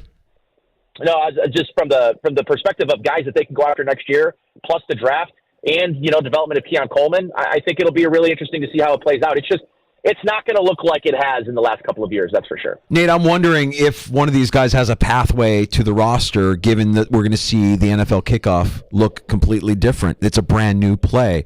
It's something that none of these guys have ever executed, and maybe there's a guy that has that ability to execute this brand new play better than somebody else. Do you think that the Bills have that? What do you think their strategy is going to be in rolling this out here for the first time ever this season? Well, I think it's going to be Ty Johnson largely, but I do think that there is one guy to me that makes a lot of sense, and it's KJ Hamler. The question I have about KJ Hamler is, is his best attribute, which was his speed coming out of Penn State, still there, even with all of the injuries he's sustained over the last couple of years? I mean, a second-round pick, but has not played a lot of football since entering the league. He's just been banged up, bad injuries, knee, Achilles, I think, was one. So of all of those injuries, hurt his explosiveness. If not, he, to me, I don't always like reading the tea leaves, but, he has appeared on a bunch of the Bills offseason, the mini camp footage that they've been showing. They signed him late last year when I think it was even before the playoffs started to a futures contract. So he's been in the building for several months now. To me, he signifies that player. And I think when you're talking outside the top four, which I think your top four is set right now, I think it's Coleman, Samuel, Shakir, and MVS. Yeah. And outside of that, which of those guys, I think Matt Collins is going to be there too, and he's a special teams guy. That means the number 6 guy, he better not just he better not just have special teams ability. He better be proficient in special teams. So, that's kind of my thought process on it. I think KJ Hamler is the one guy you look at and say, all right, maybe we can catch lightning in a bottle here, and this guy just couldn't stay healthy elsewhere. And can give the Bills some meaningful snaps and special team snaps this upcoming year. Nate, before we let you go, we know you play golf, you love golf. Danger and I, we have mixed emotions this week because we look at our phones, we look, oh, yeah, this is where we were this time last year. I just want to point out here in Rochester, it's absolutely beautiful today that, hey, we can have another major in the month of May, certainly, and hopefully the PGA does come back here at some point. But just your thoughts here on the state of golf here, like how these two tours are divided and everybody's going to kind of play nice here, but just the state of golf right now doesn't seem to be in its best spot. Yeah, it's unfortunate because the game itself, like the talent level, the depth, frankly, of the game, in the last couple of decades when it's Tiger and it's like a bunch of guys that look like they belong at your local municipal course and drink beers and smoke cigarettes, that's like the talent that this, specimen of an athlete, Tiger Woods, would go up against every week and win by 5-7 strokes. And yet we were so captivated by his dominance. And it's like now you hear people talk about Scotty Scheffler, oh, he's boring. And it's, he doesn't have that it factor. And it's like the guy, second shot after coming back from having a kid, dunks it on a 2-bouncer. I mean, the talent level, the distance off the tee, the ability of these players has never been better. And it's a shame. You're right. It's a shame that we're so divided right now. And whatever ends up coming of this LIV and PGA Tour deal, I think ends up being obviously a story. But at the same time, it's like I think the story really should be is how good golf is and how much, this relationship between LIV and the PGA has really hurt a lot of the momentum that the game had going into last year. So it sucks because, I'm watching John Rahm, for instance. Some of these guys that have left for LIV, John Rahm looks like a shell of himself. Yeah. Has not played well, did not play well at the Masters. Has not, at least when I left at 4 o'clock, he was not playing well. He was 3 over last time I checked. And DJ, oh my God, DJ doesn't even look like he deserves to be out there anymore. So, I think it's disappointing in a couple of ways to see some of these amazing athletes, not really have the same level of passion for the game anymore. But at the end of the day, for me, as long as I get to watch golf on some of these unbelievable courses and venues and get to watch guys like Scotty Scheffler and Rory McIlroy compete, I'll be all right. Who do you got this weekend? I have this weekend, I have Rory. I know Xander is coming off a record-tying 62 today and 9 under, and holy cow, he is right now, I think he's the second best player in the world, but he doesn't hurt himself on Thursdays and Fridays. He, a lot like Rory, struggles to make putts when it matters on Sunday, but there's a lot of stuff going on in Rory's life right now, coming off of 2 consecutive wins 2 weeks ago at the Zurich, which obviously is a team aspect. You play with another player, but the win last week against Xander, coming back from behind, and what he showed, I think, on Sunday last week is that Rory still is one of the best players in the world. He's the longest hitter in the world, and he still is a fan favorite. I mean, I'm a big Rory fan. I've always been a big Rory fan. Wrong. Your answer disappoints us. Your answer disappoints us. And the only reason why is because you can't file for divorce to royalty from Irondequoit, okay? Royalty from Irondequoit. We've claimed him as ours for years. We took him in. We welcomed him to our community. He was one of us. Now you do this. I say, you don't do dead this, to us. You don't do that to the Rochester girl. I'm sorry. You're out. You're out. Well, I'll tell you what, guys. I'll tell you what. Now we've got that. If not Rory, who you got now then? I'll go Xander instead of Rory. I'll go Xander. All right. That's fair. Listen, if Xander wins, it'll be a great story because to me, he's the next guy that's been knocking on the door to win a major. I would love to see Tony Finau pull one out. I mean, that's another guy that's easy to root for that I'd love to. There's that's the thing again. It's like the parity right now is there's so many great players that have not yet won a major. That's what makes what Scotty Scheffler is doing so special is he is dominating in the deepest fields we've ever seen. And, kudos to him. It would not shock me at all if Scotty ends up figuring out a way to win either. So, well, Nate, hit him long, hit him straight. Enjoy your summer, buddy. We'll be looking forward to seeing you at Fisher later this summer, and let's catch up once more before then if we can. Appreciate you giving us time this afternoon. You got it, man. Thanks, Nate. Anytime, guys. Nate Gary. You hear him on the Buffalo Bills Radio Network, WGR, Odyssey Sports, sister station in Buffalo. Like we discuss sometimes where is the line between Rochester and Buffalo. I would say one thing we're oblivious to here, whatever that day is where they chase around each other with the pussy willows and everything. Oh, that's Dingus Day. Yeah, Dingus Day. Yeah, I hear about it. Couldn't tell you when it is, but that's after a Buffalo Easter. thing. Yeah, I don't think people in Buffalo knew like what we're going through here in Rochester. It's tough, man. Yeah. It's tough. I mean, we claimed one of the world's top golfers as ours. He was family. We brought him in. We welcomed him to our community. We gave him a garbage. We should have known when he didn't like his garbage plate. That was a tell. We were so doughy-eyed. We couldn't even tell that things were on the rocks then. You can't tell us that you're not enjoying your garbage plate. You're not really a Rochesterian. And he was flat up. He told us about it. Didn't really enjoy it. What? And now this, filing for divorce from Irondequoit royalty. You can't do that. But he is playing well. He's playing really well right now. 5 under today. Tied for 4th. Coming off of 2 straight wins. Nate likes Rory. We are disappointed in that answer. Maybe Tiger can make the cut. 1/72 today. We'll get to happy hour next in the sports bar. We'll look at that Bills schedule. We'll continue to analyze and decide which opponents might provide the biggest landmine for the Buffalo Bills this season, how many wins you think the Bills might get. Hey, if you have thoughts on the Bills schedule, well, this is for you. We would love to hear from you during happy hour at 866-4FAN. You can join us at 585-866-4326. You're listening to the Sports Bar with Danger and the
HD2 Rochester and streaming online and in the Odyssey app at The Fan Rochester. The sports leader, 95.7 FM and AM 950. The Fan Rochester, an Odyssey sports station. The Fan Rochester Sports Update. Xander Schauffele tearing it up today, round one of the PGA, course record 62. He's at 9 under. He's your first round leader. Other notables today: Tony Finau in the mix at 6 under. Rory McIlroy at 5 under. Defending champ Brooks Koepka at 4 under. Not a bad day for Tiger Woods. He's in the clubhouse. Woods with a 1 over 72. The Buffalo Bills today making a roster move, signing safety D. Delaney. He played previously with Tampa Bay. To make room, the team releasing wide receiver Quintez Cephas. Just one final for the majors today, and a good one for the Yankees, shutting out the Twins 5-0.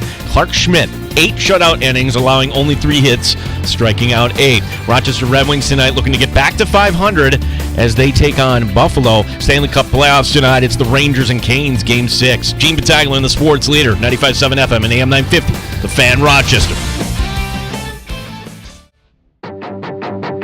The Sports Bar with Danger and Battaglia. Many different ways to analyze the schedule and predictors for win totals.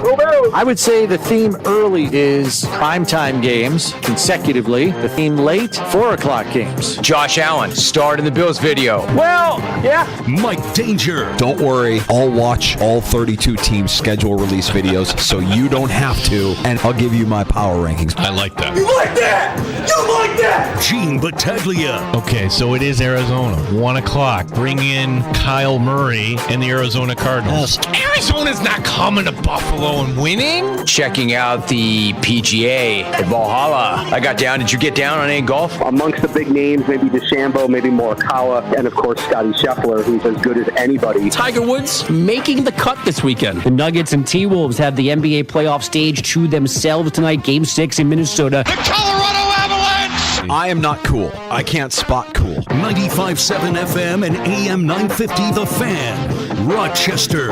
My oldest daughter just reminded me that if you missed any of this afternoon's show, because she wanted to hear me talk about how her and I reviewed all 32 schedule release videos, well, with Odyssey Rewind and the free-to-download Odyssey app, you can go back and listen to any part of the show you may have missed for the next 72 hours. We welcome you into Happy Hour in the Sports Bar. Thanks for listening at 95.7 FM, AM 950. Thanks for watching on our YouTube channel at The Fan Rochester, also on Twitch at The Fan Rochester. Like and subscribe there. You can even get us on your smart device when you ask it to play 95.7 The Fan. Yeah, as one Bills note we haven't gotten into today, but Alex Brasky putting this out today after listening to Micah Hyde address reporters, and we had been waiting for some decision from Micah Hyde, and everybody we talked to were like, well, if he's going to retire, he would do it when he's coming into the charity softball game, which is now. And he spoke today and still says he hasn't made up his mind. Yeah, it doesn't sound like he's 100% going one way or the other, although when you hear this soundbite from earlier today, you know, he wants to live, his family comes first, and he wants to be healthy for his family. Doesn't sound like a guy who's willing to put his body, after all the neck injuries that he's dealt with the last couple of years, put his body on the line for another season of the NFL. I'd be surprised, man. I'd be surprised if he comes back.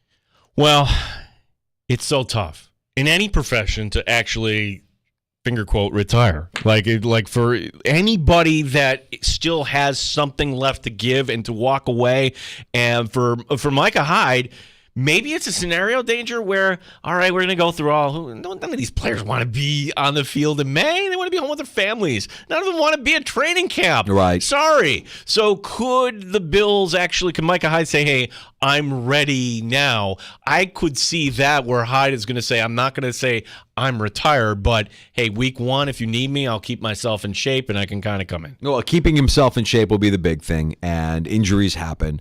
You could do worse than getting some veteran leadership. I don't know how much he has left in terms of his speed and his agility. You've got younger with this team. Bringing back Micah changes that, obviously, but there is a presence that he has in that locker room and a knowledge that he has of Sean McDermott's defense that will be missed. Well, if the Bills, let's just say in theory, if they were to move on from Micah Hyde, would they have told him? Because Micah Hyde made it clear, like, no, I'm either playing here or nowhere else. Like, you don't have to worry about Micah Hyde taking the Jordan Poyer route. By the way, there's nothing wrong with that.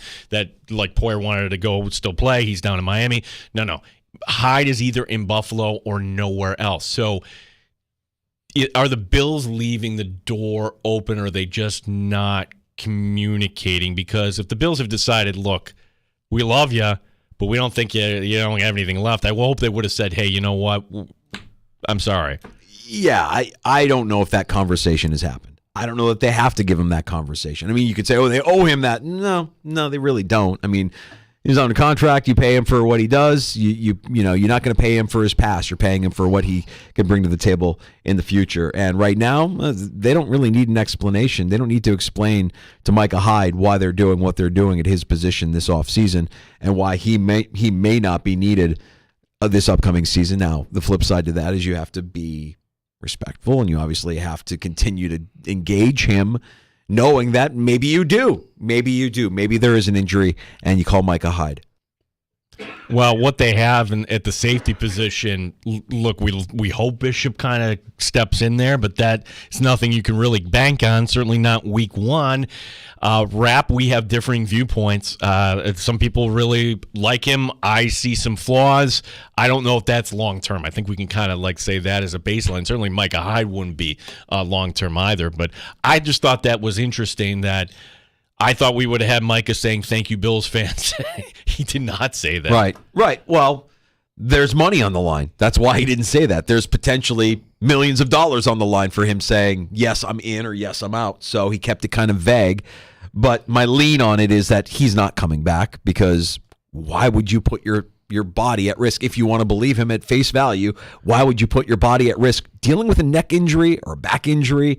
No, that'll affect you long term if you're not careful. And this season, it feels like he's got more of a focus on his family moving forward. Yeah, here's the tweet from Brasky. If you were asked me right now if Micah Hyde would be a Buffalo Bill this season, I would say yes. Really? Okay. Well,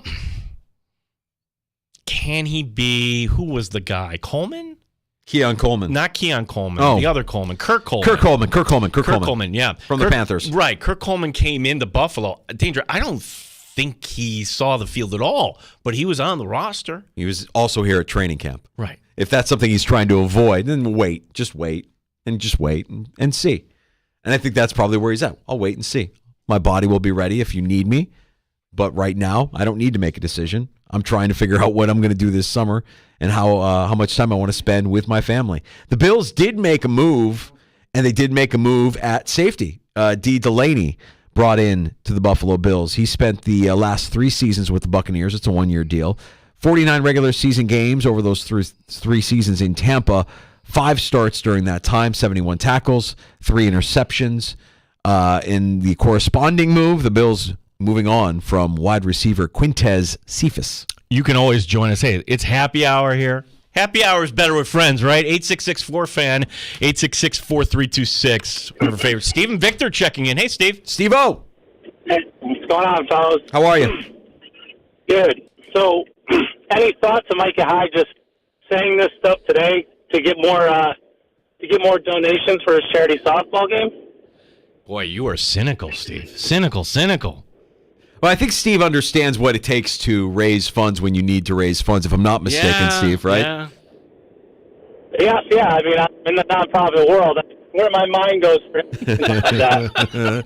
Yeah, that makes a lot of sense. I know to rally the crowd saying I'm going to retire, that generates some more dollars.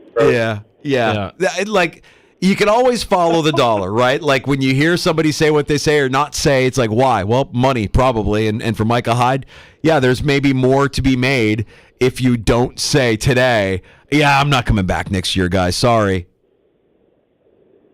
Thanks, Steve. Just throwing it out there. Yeah, good point, Steve. That makes a lot of sense. And Steve comes from the nonprofit world, so he knows the tactics that can pull at the heartstrings a little bit more. What has the bigger kind of feel here? If Hyde says, hey, thank you, everyone. I love you, Buffalo. He's the lead story today. And then we don't talk about it after, and your softball game means a little less. Is that kind of the way I think it? Yeah, that makes sense. That makes sense. And maybe it still happens. Maybe at the conclusion of the softball game, he says, you know what, this has been great. Thank you for all your help and all your donations. Buffalo's been great and I'm out. Well, seemingly we don't do that here. Jim Boeheim should have done that. The final game, thank you, Orange fans. That's it here with a 20-year anniversary here. What a perfect time. No. But if he goes out and he goes out raising a ton of money for his organization and for charity, it's probably a good way, a better way to go out than by saying at a press conference today before, I'm out. No, I get what Steve is saying. That makes a lot of sense. The schedule is out, and the Bills, we kind of had everything figured out before we got off the air yesterday. There were a couple of holes that needed to be filled. Yeah, it was a little anticlimactic. You got home and all right, you do some yard work. I got a mow in last night. I was very proud of myself. Nice. And then the rain came, and then 8 o'clock, I looked at my phone. I'm like, my gosh. We were right on the money. There were everybody reporting. Kudos to everybody for giving those. And is it a schedule that you should be so upset about if you're a Bills fan? And I would say, no, not at all. There hasn't been any outrage that I've heard. No, there's some tough stretches, but you're playing a first place schedule. This is where it's at. I think the 3 games on the road, that's a test, certainly, as we were joined earlier by Chris Brown on the show today, talking about, it's back-to-back. There's a bye week in between, but they have both teams that were in the Super Bowl? Wow. But if the Bills end up being 7-7, okay, just hear me out. Everybody be like, oh, gross. Well, you were 6-6 last year. Fair to say 7-7 is not a stretch. Your last 3 games are New England, Jets at home, New England. Yeah, I like that, and I think that might be enough. That 10 wins might get you either the division or at least a wild card, but it just feels like that shouldn't be acceptable. It feels like going through what this team went through last year shouldn't be acceptable when you have Josh Allen. You should be winning 11, 12 games, 13 games. Why not? When a team like Baltimore does it, when a team like the Chiefs has done it routinely. If we're going to put him on that pedestal and call him elite, which I hear people say all the time, win more than 10 games. Well, Vegas doesn't see it that way, as Joe DiBiase from Buffalo points out. The Bills are underdogs in a handful of these games. Yeah. First time in 4 years, they're an underdog at home. That'd be the Niners game. I can't argue that, actually. No. No.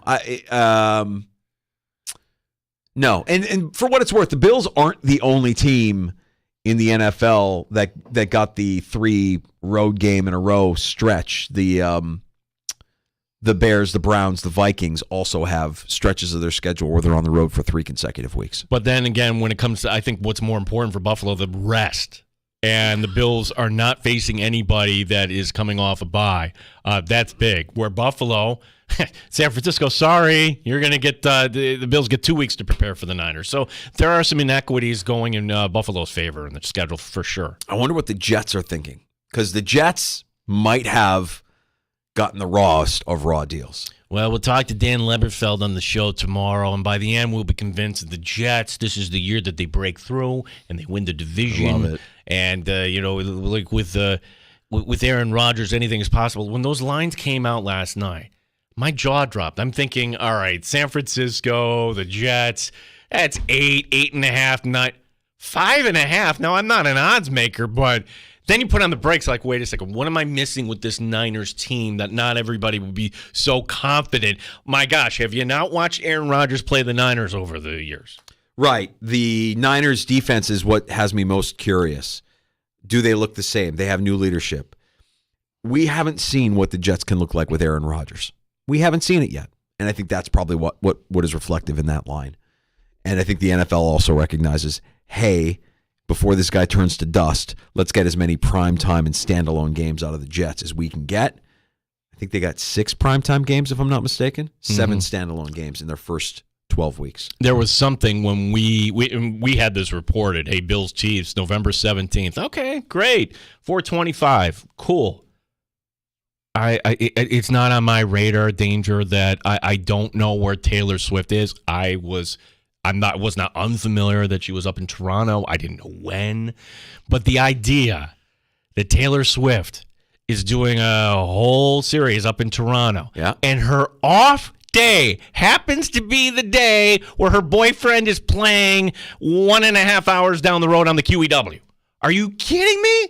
The NFL really cherry-picked the freaking Chiefs-Bills game just to placate Taylor Swift? You can't be surprised by this. You cannot be surprised by this. This is billionaires playing billionaire games. This is... Taylor Swift has that kind of clout, that kind of cachet, that kind of power. She wields an army, and she will mobilize. And this is that. This is in the NFL, benefited from it last year. The TV ratings were great for the NFL. Fantastic. Record-setting. So, yes. If we have to put the Chiefs in Buffalo, let's do it around a time when she's not far away from Kelsey. So she can be there, and we can get plenty of shots of her. Bills fans can crowd around the suites and see if they can catch a glimpse of arguably the biggest star in the world. It doesn't surprise me at all. Gino, we haven't talked about this yet. I don't know if this music qualifies. Well, everybody's got an opinion. But the New York Giants rolled out their 100-year anniversary threads that they will wear twice this year. The 100-year anniversary uniform honoring the Montreal Canadiens. Congratulations to the New York Giants.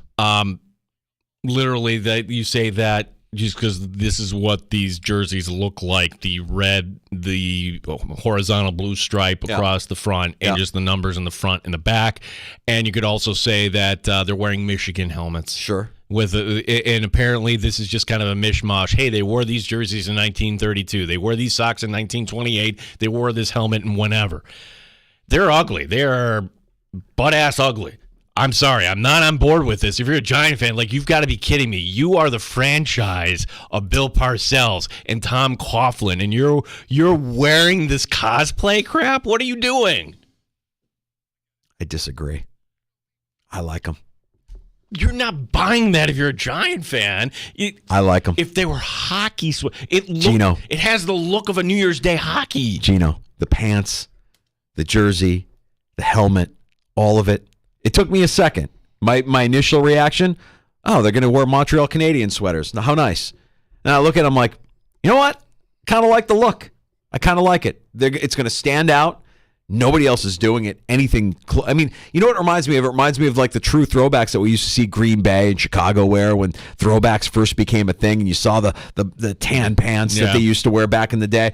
I kind of like it. I kind of like the look. I'm not going to go out and buy a jersey. I'm not a Giants fan. But if you're a Giants fan and you see that, I wouldn't think twice. I would go get one. Well, it kind of this brings us to something else here, because we had the uniform changes, and I don't know, were they all that great? We've got the Texans, we've got the Broncos. Oh, and the Texans are going to wear their uniforms during the Bills game. Their H alternate uniforms as well. I did not realize that. Hot uniform talk. Well, this is the time of year where you get some alterations too, or you get the third helmet, or you can wear a fourth helmet, or whatever it is. And this is the one time of year I'm wondering, is anything actually in the works in Buffalo? And I would say, okay, who's good in this league right now?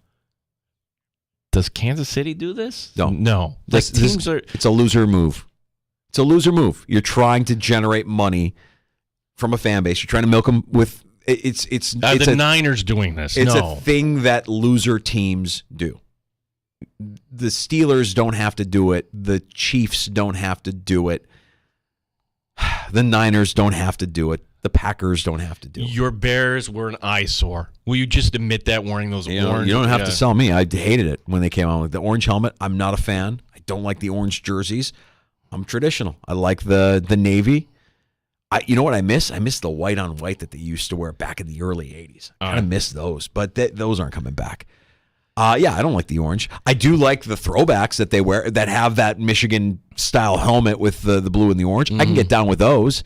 I can get down with the Bears throwbacks. I think those are okay, but you don't need to do it. You don't need to. They do it, but they don't need to. They shouldn't. They do it because they make more money. And the Giants will make some money with these. They're going to wear them twice. Well, is this part of the whole Hard Knocks off season? Were they going to follow around Joe Shin? Yeah, the decision, the unveiling of the uniforms, the process of approving. How do you make this interesting? Here's somebody Hard Knocks off season, something I don't think any football fan is asking for. But when you've got cameras following guys all over the place all the time, you've got all this footage and all this content. Yeah, hell, why not? Let's just smash it together and throw it out there before we get to the preseason. Well, there'd be one thing I think from a Bills standpoint that some of us I know some people may not be interested, but is Pete Goelli putting in his 2-week notice with the Giants to come over to Buffalo part of this? Ah, okay. Because that would have happened. That would be interesting. Oh, you know what I don't want to see? This isn't even going to be added to the list. I don't want to see a 10-part docuseries on the Dallas Cowboys and Jerry Jones. Okay. And the question I have for you is why not? Like, you wouldn't... Romy had the point. And this is the problem with a lot of these docuseries. Hey, this is the Yankees, and this is Derek Jeter. And it was sanitized. Like, you want the real stories. You don't want something that, hey, in order to get everybody to participate, they get some editorial control here. You think you're going to get the real story? You don't think that guy's going to have editorial control? That guy's a politician. He's going to control everything that we see. Yeah, like with the children out of wedlock. That's right. You're not going to see any of that. No. It's going to be focused on what he's done with the Dallas Cowboys. In his mind, he's still living in 1993. I want to see the story. Like, how did he fire Jimmy Johnson? That seems like one of the great untold things. Like, was he drunk at the bar one night and said, "You're fired"? We don't need 10 parts. I'll take a 30 for 30. Give me something digestible. I don't need a 10-part docuseries. That's overwhelming. Like, to me. OJ Made in America wasn't 10 parts. Like, it's too much. Yeah, it's too much. I'm not going to watch 10 parts of your docuseries on what Jerry Jones means to the Dallas Cowboys, knowing it's just going to be a propaganda piece. I'm not interested. Do not watch. Will not watch. You want to put something in front of me that's digestible? Give me a 30 for 30. Fine. Maybe I'll check that out. Maybe I'll add it to the list. This, no chance. No chance. Jerry Jones.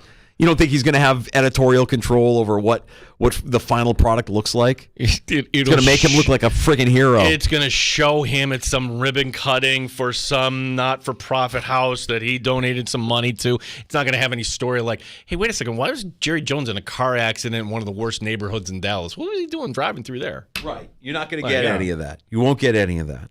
Before we get to a round of shots in the sports bar, Gino, I was thinking about our conversation earlier this week with Seth Appert. Yeah. And thinking about candidates for the Rochester Americans. And we asked him straight up what kind of candidate makes sense. And I think, the word that we hear, not just about the Rochester Americans, about the AHL, the word that we continue to hear is development. But you want somebody who has some experience.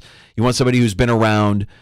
But development. And it kind of like, it feels like almost an obvious move. It's a name that we haven't really discussed, but he's a guy that's been within the organization for some time. The last 5 years as the director of player development for the Buffalo Sabres. Wouldn't Adam Mayer make sense as the next head coach of the Rochester Americans? Would that get the fan base excited? I don't think you got excited. It was Seth Appert, your name. You were like, who's that? And it was a weird time, certainly, but Adam Mayer would make all the sense in the world. Makes a lot of sense. Yeah, I mean, we have our biases because... Love Pacer. We do. We love Pacer, but I think even he might admit this, he needs a little more seasoning. Well, and Pacer cut from the Seth Appert cloth. I mean, he's taking it day by day. He's going to be the best version of himself that he can be every day and step up to any opportunity that's presented his way. But a guy that's been with the organization as long as Mayer has, and a guy that has been a part of the development within the organization as long as he has. What's Mayer's relationship with Appert? More importantly, what's Mayer's relationship with Kevin Adams? And Mayer has been here for 5 years. I would tend to think it might be okay. So maybe it's one of those deals where, and you always crack this joke, Danger, hey, we talked to all these candidates, and the best guy was here all along. My favorite line. You used to get those memos all the time. Here's a memo. So announcing the staff changes. Yeah. Well, this would be my suggestion. Not just for the Amerks or for the Sabres, okay, but just for the sport of hockey. It's a PR thing. Like what the NFL does is brilliant. And part of it was forced by the Rooney Rule, right? We want to let you know who we're interviewing. This shouldn't be secret. You should tell us who you're talking to. You should tell us the list of candidates. Like, what harm is that? Like there's some non-disclosure with somebody that you're going after that they're under contract. They don't want that to be known.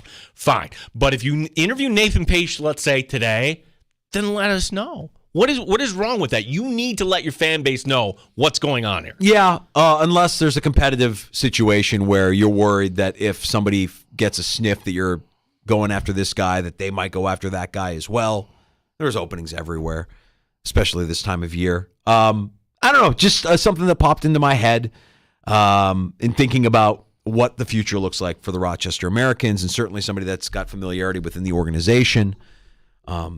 Pacer is great. We love Pacer. Vinny Prospel, fantastic. Both those guys did an unbelievable job behind the bench with Seth this year. Can't believe that was 6 days ago. We still I know. That was a fun weekend last weekend. That was a fun Friday night, even though the outcome wasn't what we wanted. No, hockey season feels like, well, when we get the shots here in a little bit, Danger. How you feeling, Ranger fan?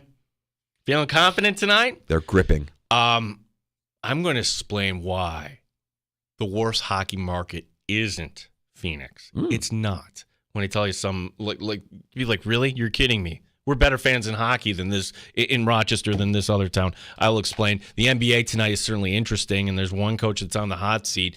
Not sure why. We'll kind of go into that as well. We'll get the shots coming up in the sports bar. All right, that's on the way next. Plus, last call. Don't forget, you can get the last word here in the sports bar at 866-4FAN, 585-866-4326.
Shifley, a course record 62, 9 under. He's the first round leader at the PGA Championship. We'll have more scores coming up in shots. The Buffalo Bills making a roster move today, signing safety D. Delaney, previously with the Tampa Bay Buccaneers. Today, the Bills releasing wide receiver Quintez Cephas. Micah Hyde is in Buffalo for his softball game, and Hyde still undecided on his future. There's no rush at all on my side. And so, I've been open book with Bean, with Sean, and just got done talking to them, and we're all on the same page. It's, I'm 33 years old, man. I just want to have a healthy life, and my family's the most important thing to me.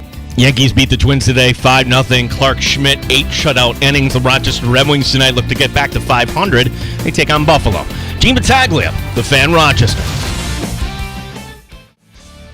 From the field to the court to the rink, the sports leader is there. 95.7 FM and AM 950, The Fan, Rochester.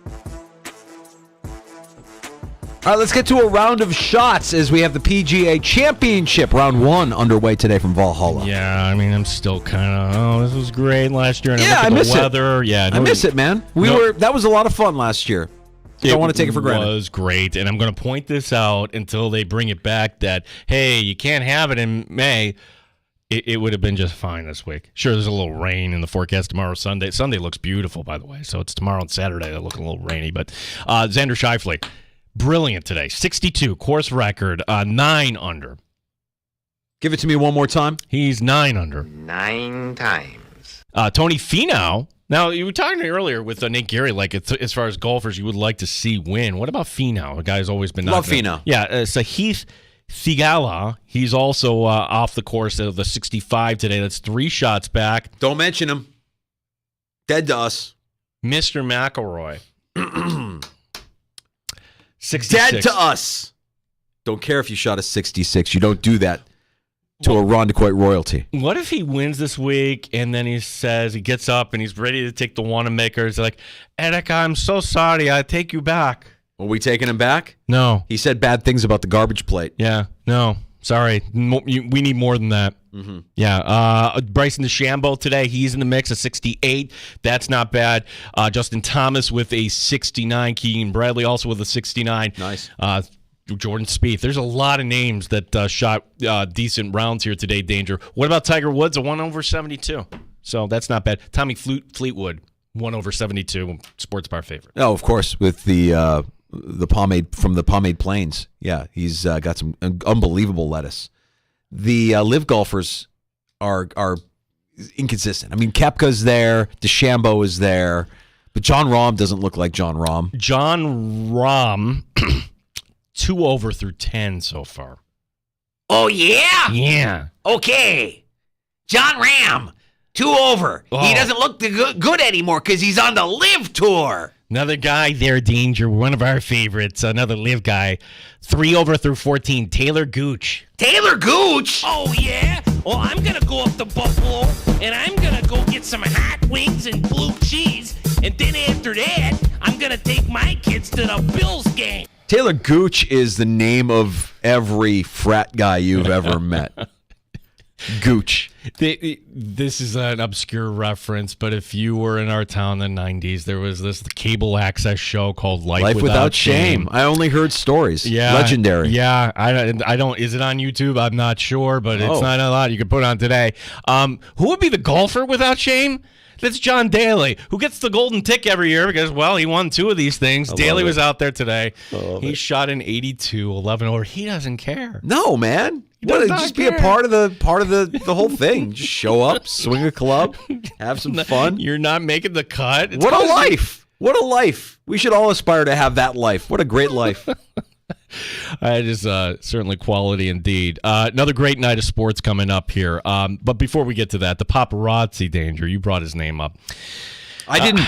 I told you not to bring his name up. All right. You brought his name up. You called him Mr. McIlroy. I wouldn't even give him I wouldn't even put a prefix on that guy. He doesn't deserve it. Puh. Well, this has gone beyond now sports. The paparazzi now chasing our girl, the soon-to-be ex-wife. Erica Stoll was coming out of a Pilates class in Jupiter, Florida yesterday. Jupiter, by the way, hometown of WCMS Tommy Mulay.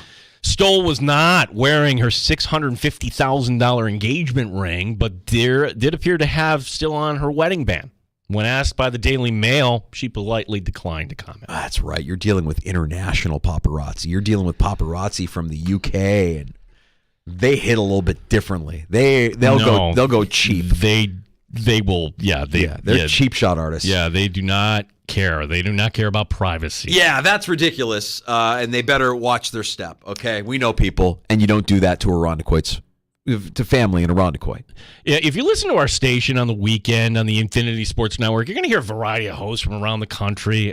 This past weekend, I was listening, and one host made it clear he's from Cleveland. He also made it clear that if the Cavs didn't get by Boston, that J.B. Bickerstaff, that coach, would be fired. I'm like, wait a second, that seems nuts. But then again, just look at the playoff record. Bickerstaff now 6-11 in the postseason. Also, there was an incident back in December, and who knew that Cavs president Colby Altman berated Bickerstaff for playing Donovan Mitchell 45 minutes in a game against Houston. Another part of this is Mitchell himself. According to The Athletic, Mitchell, quote, does not have great confidence in Bickerstaff. NBA is a different animal, man. It's a different beast. Players are running things. Yeah. So, hey, you want to keep Mitchell happy? Yeah. You're gone. So I still can't wrap my mind around guys like Mitchell, guys that are viewed as stars of the game. I look, injury is injury, and I don't want to tell anybody that they're faking an injury, but like it's do or die. There is no tomorrow. I'm sure Jalen Brunson isn't 100% right now. He definitely is not. Right? But he's out there. He's not using an injury as an excuse to go out there and drop 28 points in the first quarter when you need it. That's what I'm talking about.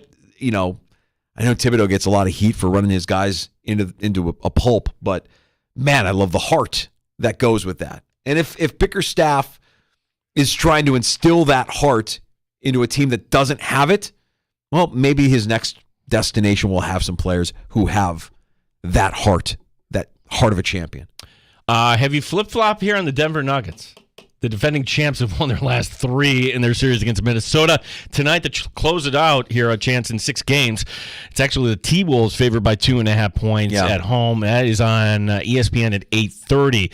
We have to wait one more night for Knicks and Pacers. Game 6 of that series tomorrow night. New York up 3 games. I don't think the Nuggets are losing again for the rest of the season. I think they're on an unstoppable roll. I'm taking them tonight. They're closing out the series. Give me the Denver Nuggets plus 2.5. No, they're not going to sweep the Western Conference Final, the NBA Final. They're done. They're going to absolutely roll. They aren't losing for the rest of the season. Mark it. Danger, I have a take. Raleigh, North Carolina does not deserve an NHL team. Oh, boy. Tickets this morning for Game 6, Rangers-Canes. And the Canes have clawed their way back into this thing, going for as low as $16. Postseason hockey, $16. Ask any Ranger fan, though. They're nervous. New York has won their first 3 games of the series, and now it's 3-2. That is the first game tonight on TNT, followed by the pivotal Game 5. Oilers-Canucks, that series tied at 2. I don't like those stories, but I like the story I like less than that is the story of we're not selling tickets to the opposing team fan base. That story drives me nuts. Do they not deserve an NHL team? I don't know. I feel like they're a pretty good fan base. The handful of Carolina fans that I know, they're rabid. No, I remember there was one year. Now I'm comparing some things that maybe aren't comparable, but when they always show like the outdoor. Hey, it was one year Boston and Carolina, and they went to Carolina, and it's like, okay, we have more people that come out and see us at 3 Heads. Sure, I mean, it's not the same is what we would have in Buffalo if they were in the postseason. It's not the same as what Winnipeg has when they're in the postseason. In Raleigh, they probably just have more going on. Like the idea that you give up your time and your money to watch a hockey game when you're there in the heart of ACC country. I don't know. That's an interesting one, but hey, it's a franchise they've won cups and they've clawed their way back in this series. I like the Rangers tonight. I think the Rangers close it out tonight. Tomorrow night, we get to see Boston and Florida, and that has been a violent series. Yep. And Brand Marchand, some people say it's karma. Looks like Marchand's going to be able to return to the lineup. And today he commented saying that Sam Bennett, the guy who sucker punched him, got away with one. But then Marchand admitting this, quote, people don't want to say it, but part of the playoffs is trying to hurt every player on the other team. Yeah. The more the guys take you out, the more advantage your team has. It's been violent. It's been physical. I love it. And by the way, I like that answer by Marshawn. I mean, I think he's being upfront. He realizes what's going on. He's not making excuses. He's not using that as an excuse. His absence is an excuse. And him back in the lineup, that gives Boston a better chance. I'm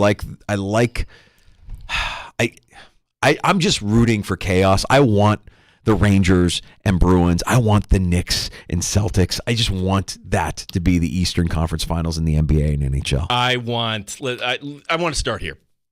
I want Game 7, Carolina and Boston. Or excuse me, Florida and Boston. Okay. Yeah, that would be something. And to Marshawn's point with the Sam Bennett punch, I didn't know in this day and age with how many camera angles you could actually get away with something like that. Right. Like would it just look like one of those contact plays? Oh, he went into the wall pretty hard. No. It's NHL, man. Yeah. And it's the Stanley Cup playoffs. It's a different animal altogether.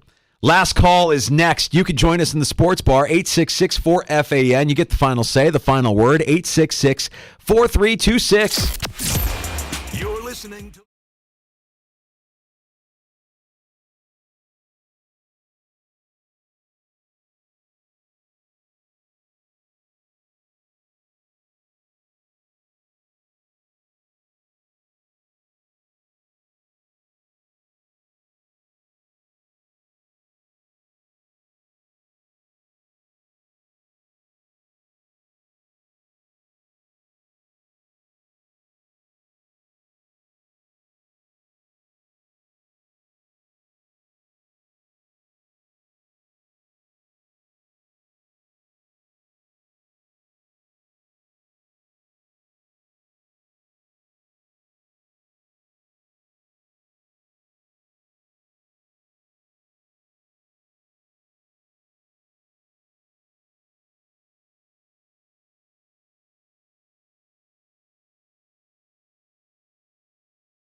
Sports leader, 95.7 FM and AM 950 The Fan, Rochester. All right, by doing the Rochester accent, John from Rochester crawled out of the woodwork. I think it's probably because we said John Ram. Rory McIlroy. John in Rochester. Last call on the sports bar. Hey, buddy. Hey, man. Yeah, I'm hoping John Ram rallies and makes it a game. But listen, you know what I'm pumped up about? This Scantling guy they got last week. Oh, boy. You know what he reminds me of? Tell me. A poor man's Randy Moss. 6'4", 206 pounds, and he's a deep threat. He could be our poor man's Randy Moss. What do you think about that? A poor man's, maybe? How's that, John? I'm not going to compare MVS to a Hall of Famer. I can't do it, John. I appreciate your, as always, your optimism, but MVS has a case of the dropsies. He's a little hard to catch the football sometimes. He's not the most, I'm not going to say he's got stone hands, but he's got a reputation. He comes up with big plays in the postseason, though, and if we're looking for a way to get by Kansas City, thank you, John. By the way, General Manager Josh Allen having a meal at his house with MVS. Was that closing the deal? Was that like the dinner society he would the have? Secret dinner society? Secret dinner society at a camp where we're going to talk about worldviews and or it's either that or it's Eyes Wide Shut. I hope it's the former, not the latter. Secret dinner society. It sounds kind of weird, Josh. I mean, cool if you want to have your teammates over for dinner. What is a secret dinner society? Oh, my God. Josh, by the way, fantastic in the schedule release video. I would nominate him for an Oscar. He's got the chops. You could tell that Haley is starting to rub off on him. You know, the ability to play a part. Yeah, he nailed it. Oh, it's me, Coach McDermott. It's actually me. Oh, I'm sorry, Coach. You forget I was a theater minor. Right. Yeah. Yes, you know your dramatics as well. Tomorrow on the show, man, I can't believe tomorrow's Friday already. This week flew by. We've got Memorial Day weekend next weekend already. We've got two characters coming on the show tomorrow. From New York City, Dan Leberfeld, host of a show on Sirius XM, also your publisher, Jets Confidential, who will explain to us why the Jets are this threat in the AFC. But look, the Jets are interesting. 6 primetime games right off the bat. Yeah, I want to go get it from Dan and see if the NFL owes the Jets one based on how they schedule it. I mean, it's very front-loaded, and it feels like they want to get the most out of Aaron Rodgers before he turns to dust. So Leberfeld will stop by the Sports Bar 325. And then we'll check in on the Stanley Cup playoffs with Dennis Bernstein, our buddy. The fourth period. We'll have... Well, think where we're going to be at tomorrow. Yeah. The Rangers are a story one way or another. We'll be previewing this must-win for Boston. And, my gosh, will we be talking about Edmonton getting a win here tonight, too? A lot to talk. We'll get his thoughts on Lindy Ruff, too. That's tomorrow in the Sports Bar right around 4:25. JR Sport Brief next. Thanks for listening to the Sports Bar here on the Fan Rochester. You're listening to the Sports Bar with Danger and Battaglia on 95.7 FM and AM 950.